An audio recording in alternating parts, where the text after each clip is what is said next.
ಕೃಷ್ಣವು ಬಲ ಜ್ಞಾನಕಾರ್ಯವು ಕೃಷ್ಣಾರಮಣ ರಾಜ್ಯದವು ಪುಷ್ಣೀತಾಂ ಮನ ಸತಿಬುದ್ಧಿಂ ವೃಷ್ಣಿವಾಪಿಷ್ಠ ಸಂಶಯವು ಲಸತು ಶ್ರೀಮದಾನಂದ ತೀರ್ಥೇಂದ್ರನು ಹೃದಂಬರೆ ಯದ್ವಚಂದ್ರಿಕಾ ಸ್ವಾಂತಸಂತಾನಂ ವಿನಿಕೃಂದತಿ ಭವತಿ ಯದನುಭಾವಾತ್ ಏಡಮುಖೋ ವಿವಾಗಮಿ ಜಲಮತಿರಮಿದಂತುರ್ಜಾಯತೆ ಪ್ರಾಜ್ಞಮೌಲಿ ಸಕಲ ವಚನವೇಗೋಮೇವ ಭಾರತೀ ಸಾ ಮಮ ವಚಸಿ ನಿಧತ್ತಾಂ ಸನ್ನಿಧಿಂ ಮಾನಸೇತ ಆಪಾದಮೂಲಿ ಪರ್ಯಂತಂ ಗುರುಣಾಂ ಆಕೃತಿಂ ಸ್ಮರೇತ್ ತೇನ ವಿಘ್ನಾಃ ಪ್ರಣಶ್ಯಂತಿ ಸಿದ್ಧ್ಯಂತಿ ಚ ಮನೋರಥಾಃ ಗುರುವಾದಿಭ್ಯಾಂತರವಯೇ ವೈಷ್ಣವೇಂದೀವರೇಂದವೇ ಶ್ರೀ ರಾಘವೇಂದ್ರ ಗುರವೇ ನಮೋತ್ಯಂತ ದಯಾಲವೇ. ಶ್ರೀ ಗುರುಭ್ಯೋ ನಮಃ. ಹರಿ ಓಂ.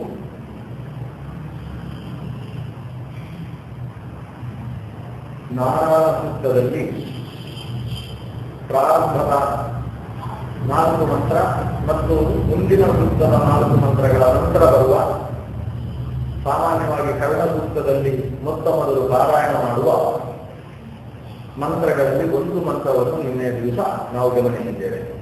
ಇಂದ್ರಾಯ ಇಂದೋ ಪರಿಶ್ರವ. ನಮ್ಮನ್ನು ಓ ಇಂದುವೇ ನೀನು ಇಂದ್ರನ ಹತ್ರ ಕರೆದೊಯ್ಯು ಅನ್ನುವ ಒಂದು ಪ್ರಾರ್ಥನೆ. ಇಂದ್ರನ ಹತ್ರ ಅಂದ್ರೆ ಎಲ್ಲಿ ಇಂದ್ರ ಇದ್ದಾನೆ ಅನ್ನುವ ಪ್ರಶ್ನೆಗೆ ಆ ಮಂತ್ರ ಉತ್ತರ ಕೊಟ್ಟಿತು.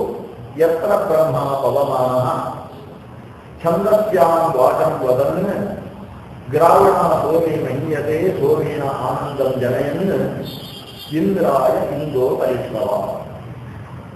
ಎಲ್ಲಿ ಪವಮಾನ ಅನಿಸಿದಂತಹ ಚತುರ್ಮುಖ ಬ್ರಹ್ಮ ವೇದೋಕ್ತವಾದ ಮಾತುಗಳನ್ನು ತನ್ನ ಜೊತೆಗಿರತಕ್ಕಂತಹ ದೇವತೆಗಳ ಜೊತೆಗೆ ಆಡ್ತಾ ಕಲ್ಲಿನಲ್ಲಿ ಸೋಮವನ್ನು ಹಾಕಿ ಜಜ್ಜಿ ರಸವನ್ನು ತೆಗೆಯುತ್ತಾ ಅಲ್ಲಿ ನೆರೆದಂತಹ ಸಮಗ್ರ ಮುಕ್ತ ಚೇತನಗಳಿಗೆ ಆನಂದವನ್ನು ಹುಟ್ಟಿಸುತ್ತಾ ಯಜ್ಞದಲ್ಲಿ ತಾನು ಯಜಮಾನನಾಗಿ ಶೋಭಿಸ್ತಾ ಇದ್ದಾನೋ ಅಂತಹ ಪ್ರದೇಶದ ಇಂದ್ರನ ಹತ್ರ ನಮ್ಮನ್ನು ಕರೆದೊಯ್ಯುವ ಕೆಲಸ ನೀನು ಮಾಡಬೇಕು ಅಂತ ಇಂದುವಿನಲ್ಲಿ ಪ್ರಾರ್ಥನೆ ಮಾಡುವ ಮಂತ್ರ ಇದೆ. ಇಂದು ಅಂದ್ರೆ ಮುಖ್ಯ ಪ್ರಾಣ ಅನ್ನುವ ಅರ್ಥವನ್ನು ನಾವು ನಿನ್ನೆ ದಿವಸ ಗಮನಿಸಿದ್ದೇವೆ. ಇದನ್ನು ರಾತ್ರಿ ನಮ್ಮ ಮನಸ್ಸಿನಲ್ಲಿರತಕ್ಕಂತಹ ಮೋಕ್ಷ ಬೇಕು ಅನ್ನುವ ಬಯಕೆಯನ್ನು ಪೂರೈಸತಕ್ಕಂಥವ ಮುಖ್ಯ ಪ್ರಾಣ. ಭಗವಂತ ಮೋಕ್ಷವನ್ನು ಕೊಡುವವ. ಅದು ಪ್ರಾಣನ ಮೂಲಕವಾಗಿ ಮೋಕ್ಷ ಕೊಡ್ತಾನೆ. ಹಾಗಾಗಿ ಪ್ರಾಣ ವಿಷ್ಣುವಿನ ಅನುಜ್ಞೆಯಿಂದ ಮೋಕ್ಷದಾತರಾದ್ರಿಂದ ಅವನಿಗೆ ಇಂದು ಅಂತ ಹೆಸರಿದೆ. ಅಷ್ಟೇ ಅಲ್ಲ, ಇಂದು ಅನ್ನುವುದಕ್ಕೆ ಮತ್ತು ಮುಖ್ಯವಾದಂತಹ ಅರ್ಥ ಮನಸ್ಸಿಗೆ ಅಭಿಮಾನಿ ಅಂತ, ಮನೋ ನಿಯಾಮಕ ಅಂತ. ಮನಸ್ಸಿಗೆ ನಿಯಾಮಕರಾದಂತಹ ದೇವತೆಗಳಲ್ಲಿ ಜೀವೋತ್ತಮವಾದ ದೇವತೆ ಅಂತ ಹೇಳಿದರೆ ಪ್ರಾಣ ಬ್ರಹ್ಮರು. ಹಾಗಾಗಿ ಪ್ರಾಣದೇವನನ್ನು ಇಂದು ಅಂತ ಕರೀತೇವೆ.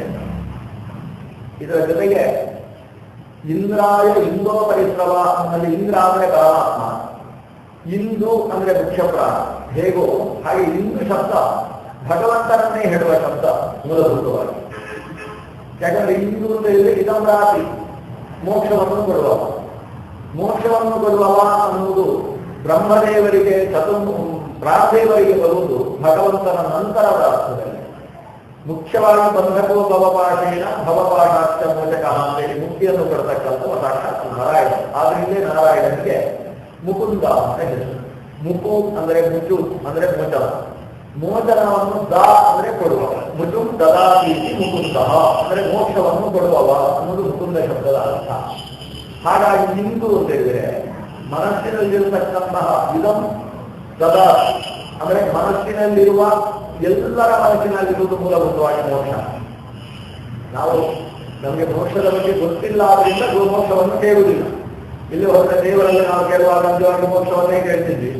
ಅಲ್ಲೇ ಮೋಕ್ಷದಲ್ಲಿ ಅಷ್ಟು ಸುಖ ಇರುತ್ತೋ ಇಲ್ಲೋ, ನಮ್ಮ ಸಂಸಾರದಲ್ಲಿ ಇರುವಾಗ ಅದ್ಯಾಗಬೇಕು ಅಂತ ಹೀಗೆ ನಮಗೆ ಅನಿಸ್ಬಿಟ್ಟಿದೆ. ಆ ಮೋಕ್ಷದ ಬಗ್ಗೆ ಸರಿಯಾದ ಜ್ಞಾನ ಇದ್ರೆ ಶಾಸ್ತ್ರದಲ್ಲಿ ಹೇಳಿದ ಜ್ಞಾನ ಸಾಕು. ಅದನ್ನು ಅನುಭವಿಸಿ ಜ್ಞಾನ ಬರುವುದಿಲ್ಲ ನಮಗೆ.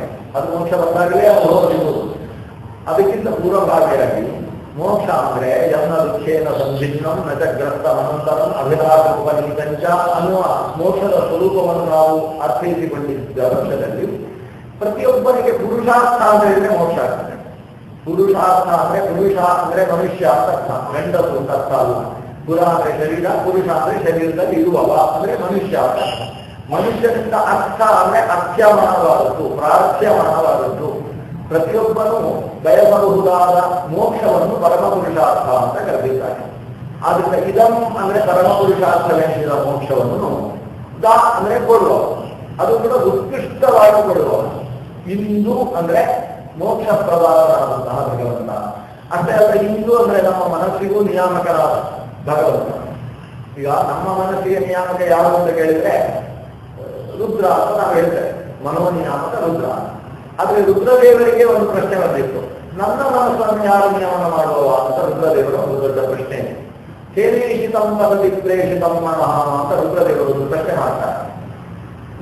ಎಲ್ಲರ ಮನಸ್ಸು ನಾನು ಹೇಳಿದ ಹಾಗೆ ಬೇಕಾದಲ್ಲಿ ಹೋಗುತ್ತೆ, ಬೇಡದೇ ಇದ್ದಲ್ಲಿ ಹೋಗದೇ ಇರುವ ಹಾಗೆ, ಅಥವಾ ಬೇಡದೇ ಇದ್ದಲ್ಲಿ ಹೋಗುತ್ತೆ, ಬೇಕಾದಲ್ಲಿ ಹೋಗದೇ ಇದ್ದ ಹಾಗೆ ನಾನು ನೋಡಿಕೊಡ್ತೇನೆ ಎಲ್ಲರ ಮನಸ್ಸನ್ನು. ಅದು ಮನಸ್ಸು ಕಾರಣವಲ್ಲ ಪಾಪ ಪುಣ್ಯಕ್ಕೆಲ್ಲ ಅನಲಾಕ್ಷ ನಿನ್ನ ಪ್ರೇರಣೆ ಇಲ್ಲದೆ ಅಂತ. ಆ ಅನಲಾಕ್ಷಣ ಪ್ರೇರಣೆ ಇಲ್ಲದೆ ಮನಸ್ಸು ಪಾಪಕ್ಕಾಗಲಿ ಪುಣ್ಯಕ್ಕಾಗಲಿ ಕಾರಣ ಆಗುವುದಿಲ್ಲ. ಅನಲಾಕ್ಷಣಾದ ರುದ್ರನ ಪ್ರೇರಣೆಯಿಂದ ಮನಸ್ಸು ಕಾರಣವಾಗ್ತದೆ. ಹಾಗಾಗಿ ಎಲ್ಲರ ಮನಸ್ಸಿಗೆ ನಿಯಾಮಕನಾಗಿ ನಾನಿದ್ದೇನೆ. ಆದ್ರೆ ನನ್ನ ಮನಸ್ಸು ಕೂಡ ಇಲ್ಲೇ ಹೋಗಬೇಕು ಅಂದ್ರೆ ಹೋಗಲ್ಲ, ಅಲ್ಲಿ ಹೋಗಬೇಡ ಅಂದ್ರೆ ಹೋಗುತ್ತೆ, ಈ ಪರಿಸ್ಥಿತಿ ನನ್ನೂ ಇದೆ ಅಲ್ವಾ ಅಂತ ರುದ್ರದೇವರಿಗೆ ಪ್ರಶ್ನೆ ಬಂದಿತ್ತು. ಅದನ್ನು ಚತುರ್ಮುಖ ಬ್ರಹ್ಮನಲ್ಲಿ ವೈಜಯಂತ ಅನ್ನೋ ಒಂದು ವಿಶಿಷ್ಟ ಸ್ಥಳದಲ್ಲಿ ಪ್ರಶ್ನೆ ಮಾಡಿದ್ದ. ಅದಕ್ಕೆ ಕೇನೋಪನಿಷತ್ತು ಅಂತ ಹೆಸರು. ಆವಾಗ ಉತ್ತರ ಕೊಟ್ಟಿದ್ದ ಚತುರ್ಮುಖ ಬ್ರಹ್ಮ. ಆ ಮನಸ್ಸೋ ಮನೋ ಎದುರು ಅಂತ ಉತ್ತರ ಕೊಟ್ಟ. ಎಲ್ಲ ಮನಸ್ಸಿಗೂ ನಿಯಾಮಕವಾದ ನಿನ್ನ ಮನಸ್ಸಿಗೆ ಯಾವುದು ನಿಯಾಮಕ ಗೊತ್ತೋ ಅದು ಮನಸ್ಸೋ ಮನಃ ಅಂತ ಕರೆಸಿಕೊಳ್ಳತಕ್ಕಂತಹ ಭಗವಂತ, ಬ್ರಹ್ಮ ಅಂತ ಕರೆಸಿಕೊಂಡ ಭಗವಂತ ಅಂತ. ಮನೋನಿಯ ಎಲ್ಲರ ಮನಸ್ಸಿಗೆ ನಿಯಾಮಕ ಭಗವಂತ. ಉಳಿದವರು ಹಂತ ಹಂತದಲ್ಲಿ ಮನೋನಿಯಾಮಕರಾಗ್ತಾರೆ. ಮುಖ್ಯ ಪ್ರಾಣದೇವರ ಮನಸ್ಸಿಗೂ ನಿಯಾಮಕರಾದ ಭಗವಂತ. ಆದ್ರಿಂದ ಇಂದುವಿಗೂ ಇಂದುವಾದ ಭಗವಂತನನ್ನು ಇಲ್ಲಿ ಇಂದೋ ಅಂತ ಸಂಬೋಧಿಸುವುದು. ಹೇ ಇಂದೋ, ಓ ನಮ್ಮ ಮನಸ್ಸನ್ನು ನಿಯಮಿಸತಕ್ಕಂತಹ ಓ ಭಗವಂತನೇ, ಇಂದ್ರಾಯ ಅಂದ್ರೆ ನಿನ್ನ ಹತ್ತಿರಕ್ಕೆ ಪರಿಶ್ರಮ ನಮ್ಮನ್ನು ಕರ್ಕೊ. ನೋಡಿ, ಒಂದು ಚತುರ್ಮುಖ ಬ್ರಹ್ಮ ಅಂದ್ರೆ ಯಾರು ಪ್ರಾಣದೇವರಲ್ಲಿ ಕೇಳಿದ್ರು, ಇಂದೋ ಇಂದ್ರಾಯ ಪರಿಶ್ರಮ. ಓ ಭಗವಂತನ ಮೊದಲ ಮಗನೇ, ನೀನು ನಿನ್ನ ಅಪ್ಪನ ಹತ್ರ ನನ್ನನ್ನು ಕರ್ಕೊಂಡು ಹೋಗು. ಯಾಕಂದ್ರೆ ಭಗವಂತನ ಮೊದಲ ಮಗ ಪ್ರಾಣ. ಪ್ರಾಣ ಭಗವಂತನ ತೊಡೆಯಲ್ಲಿ ಕುಳಿತುಕೊಂಡಿರತಕ್ಕಂತಹ ಮಗ. ಉದ್ಯದ್ರ ವಿಪ್ರಕರ ಸನ್ನಿಧ ಅತ್ಯುತಾಂಗೇ ಸ್ವಾಧೀನಂ ಅಂತ ಭಗವಂತನ ಅಂಗದಲ್ಲಿ ಕುಳಿತುಕೊಂಡಿರತಕ್ಕಂಥ ಮುಖ್ಯ ಪ್ರಾಣ. ಆ ಮುಖ್ಯ ಪ್ರಾಣನ ಹತ್ರ ಆ ಅಪ್ಪನನ್ನು ತೋರಿಸು, ಅವನ ಹತ್ರ ಕರ್ಕೊಂಡು ಹೋಗು ಅಂತ ಕೇಳುವಂತಹದ್ದು ಒಂದು. ಈಗ ನೇರವಾಗಿ ಭಗವಂತನ ಹತ್ರ ಕೇಳು, ನಿನ್ನ ಹತ್ರ ನನ್ನನ್ನು ಸೇರಿಸು. ಭಗವಂತನ ಹತ್ರ ಸೇರಿಸುವುದಕ್ಕೆ ಮಾರ್ಗ ಭಗವಂತ. ಏಷಮರ್ಥ ಏತತ್ಕರ್ಮ ಏತತ್ಬ್ರಹ್ಮ ಏತತ್ಸತ್ಯಂ ಅಂತ ಐದನೆಯ ಆರಣ್ಯಕ ಪ್ರಾರಂಭ ಆಗುವುದೇನು ಅಂದ್ರೆ, ದೇವರ ಹತ್ರ ಹೆದ್ದಾರಿ ಯಾರು? ದೇವರೇ ದೇವರಿಗೆ ಹೆದ್ದಾರಿ. ಭಗವಂತನ ಹತ್ರ ಸಾಗುವುದಕ್ಕೆ ಮಾರ್ಗ ಭಗವಂತನೇ. ಅವನನ್ನು ಅವನೇ ತೋರಿಸಬಲ್ಲ, ಉಳಿದವರು ದೇವರನ್ನು ತೋರಿಸುವುದು ಅನ್ನುವುದು ದೇವರು ಇಚ್ಛೆ ಮಾಡದೆ ಹೋದರೆ ಸಾಧ್ಯವೇ ಇಲ್ಲ. ಅದು ಸೂರ್ಯನನ್ನು ಇಟ್ಟುಕೊಂಡು ಸೂರ್ಯನ ಬೆಳಕಿನಂತೂ ದೇವರನ್ನು ನೋಡುವುದಕ್ಕಾಗುವುದಿಲ್ಲ. ಚಂದ್ರನ ಬೆಳಕಿನಂತಲೂ ಸುತರಾಂ ಸಾಧ್ಯ ಇಲ್ಲ. ಅದು ನಾ ಶಶಾಂಕ ನ ಪಾಲಕ. ಆ ಭಗವಂತನನ್ನು ಶಶಾಂಕನಾಗಲಿ ಪಾಲಕನಾಗಲಿ ಸೂರ್ಯನಾಗಲಿ ಯಾರು ಕೂಡ ಬೆಳಗಲಾರರು. ಯಾಕಂದ್ರೆ ಸೂರ್ಯ ಶಶಾಂಕ ಅಗ್ನಿ ಇವರನ್ನೆಲ್ಲ ಬೆಳಗುವವ ಆ ಭಗವಂತ. ಸೂರ್ಯಕೋಟಿ ಸಮಗ್ರನಾದಂತಹ ಭಗವಂತ. ಆ ಭಗವಂತನನ್ನು ಕಾಣುವುದಕ್ಕೆ ಭಗವಂತನೇ ಇಚ್ಛೆ ಮಾಡ್ತೀವಿ. ನನ್ನನ್ನು ಇವನಿಗೆ ತೋರಿಸೋಣ ಅಂತ ಇಚ್ಛಿಸಿದರೆ ಆ ಭಗವಂತನನ್ನು ನಾವು ನೋಡುವುದಕ್ಕೆ ಸಾಧ್ಯ. ಯಮೇವೀಶತೆ ತೇನ ಲಭ್ಯ ಅಂತ. ಅವನು ಸ್ವತಃ ಇವನಿಗೆ ನನ್ನನ್ನು ತೋರಿಸಬೇಕು ಅಂತ ಬಯಸಿದರೆ ಸ್ವಪ್ರಕಾಶನಾದಂತಹ ಭಗವಂತನನ್ನು ಕಾಣುವ ಶಕ್ತಿಯನ್ನು ಅವನಾಗಿ ನಮ್ಮಲ್ಲಿ ತುಂಬಿಸಿದ್ರೆ ನಾವು ಆ ಭಗವಂತನನ್ನು ಕಾಣಬಲ್ಲೆವು. ಇಲ್ಲದೆ ಹೋದರೆ ಅವನ ಹತ್ರ ಹೋಗುವುದು ಅನ್ನೋದು ಅಸಾಧ್ಯ.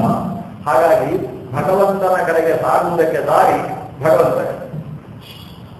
ಆದರೆ ಇನ್ನೊಂದು ಸಂದರ್ಭದಲ್ಲಿ ಹೇಳ್ತಾರೆ, ಭಗವಂತ ಆ ಕಡೆ ದಡದಲ್ಲಿದ್ದಾನೆ, ನಾವೆಲ್ಲ ಈ ಕಡೆ ದಡದಲ್ಲಿದ್ದೇವೆ. ಈ ಕಡೆ ದಡದಿಂದ ಆ ಕಡೆ ದಡಕ್ಕೆ ಹೋಗುವುದಕ್ಕೆ ನಮ್ಮ ಜೀವನ ಅನ್ನುವುದೊಂದು ನದಿ.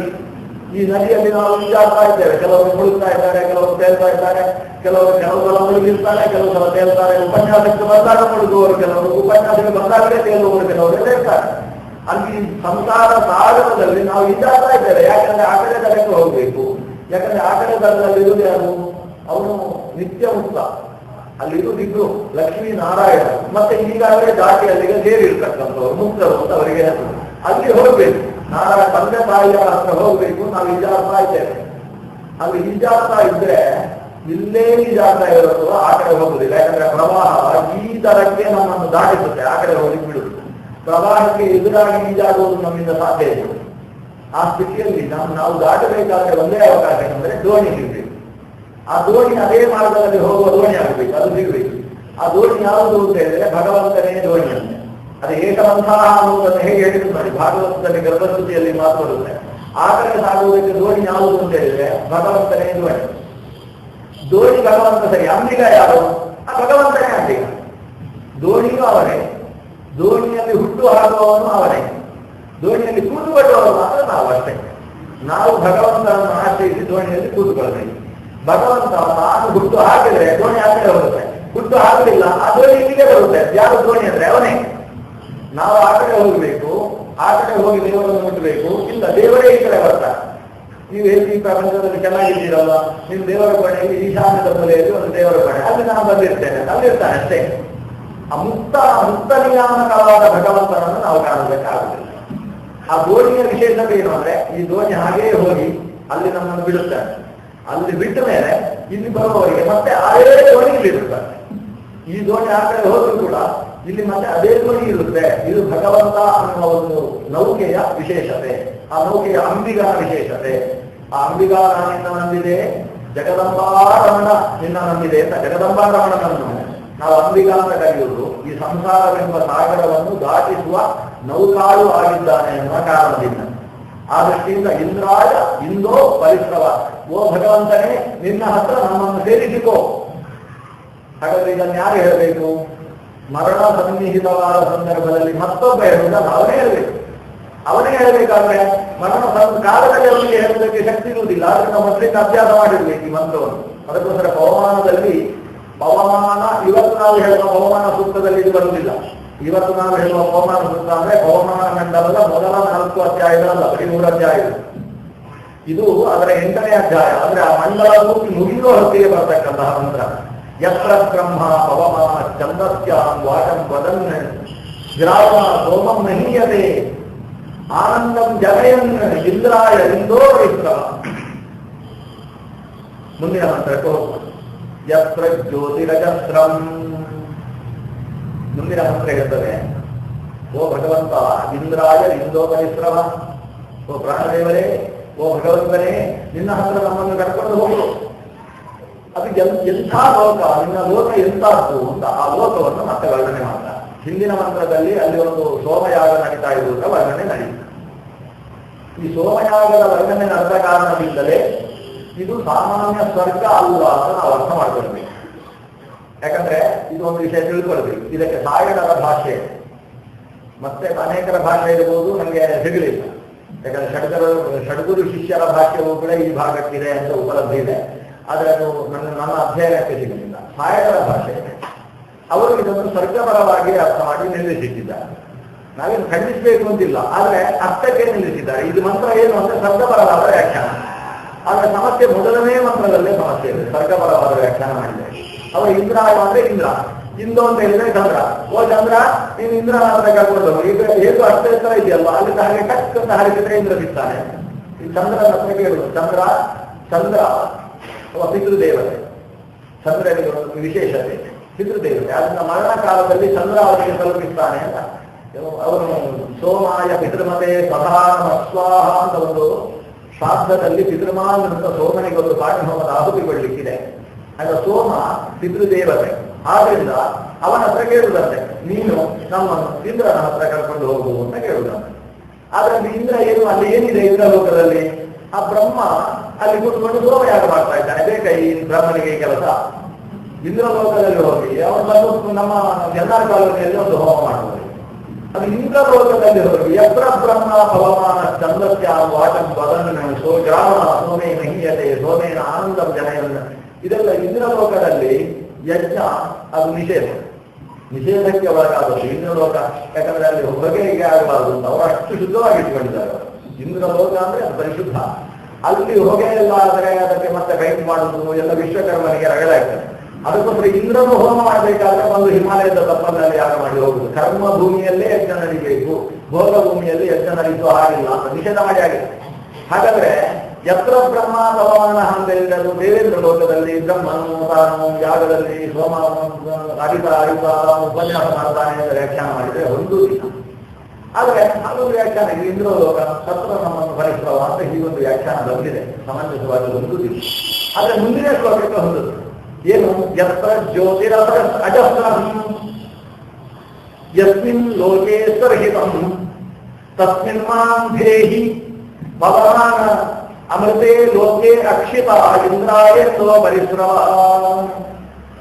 ಯತ್ರ ಜ್ಯೋತಿರಜಸ್ರಂ, ಯಾವ ಲೋಕಕ್ಕೆ ನೀನು ನಮ್ಮನ್ನು ಕರ್ಕೊಂಡು ಹೋಗಬೇಕು ಅಂದ್ರೆ ಎಲ್ಲಿ ನಿರಂತರವಾಗಿ ಬೆಳಕಿದೆಯೋ, ಅಜಸ್ರ ಅಂದ್ರೆ ಎಲ್ಲೆಂದೂ ಜ್ಯೋತಿ ಬೆಳಕು ಇದೆಯೋ ಅಲ್ಲಿಗೆ, ಇದು ಸ್ವರ್ಗಕ್ಕೆ ಹೊಂದುತ್ತೆ. ಯಾಕಂದ್ರೆ ಸ್ವರ್ಗದಲ್ಲಿ ಸೂರ್ಯ ಉದಯ ಆಗುವುದು, ಸೂರ್ಯ ಅಸ್ತ ಆಗುವುದು, ಸೂರ್ಯೋದಯ ಆದಾಗ ಸಂಧ್ಯಾವದಯ ಮಾಡುವುದು ಅಥವಾ ಸೂರ್ಯೋದಯ ಆದಾಗ ಕಂಬಳಿ ಬಿಟ್ಟು ಹೇಳುವುದು, ಇದೆಲ್ಲ ದೇವಲೋಕದಲ್ಲಿ ಇಲ್ಲ. ದೇವಲೋಕದ ವ್ಯಕ್ತಿತ್ವಗಳಿಗೆಲ್ಲ ಅನಿಮಿಷರು ಅಂತ ಇದೆ. ಅನಿಮಿಷರು ಅಂದ್ರೆ ಕಣ್ಣು ಮುಚ್ಚಲೇ ಇದ್ದವರು ಅಂತ.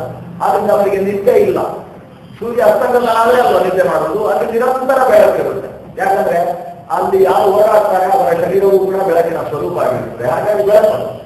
ಯತ್ರ ಜ್ಯೋತಿರಜಸ್ರ ಯಸ್ಮಿನ್ ಲೋಕೆ ಸರ್ಹಿತಂ, ಯಾವ ಲೋಕದಲ್ಲಿ ಸುಖ ಅನ್ನೋದು ನಿಹಿತವಾಗಿತ್ತು. ಸರ್ವ ಅಂದ್ರೆ ಸುಖ, ಸರ್ಹಿತಂ ಅಂದ್ರೆ ನಿಹಿತ, ಅಲ್ಲಿ ಎಲ್ಲಿ ಸುಖ ಎಂಬುದು ರಾಶಿ ಬಿದ್ದಿದೆಯೋ ತಸ್ಮಿನ್ ಮಾಂ ದೇಹಿ ಭವಮಾನ, ಅಂತಿಗೆ ನನ್ನನ್ನು ಭವಮಾನ ನೀನು ಅಲ್ಲಿ ಹೋಗಿ ತಗೊಂಡು ಹೋಗಿಡು ನಿಧೇಹಿ.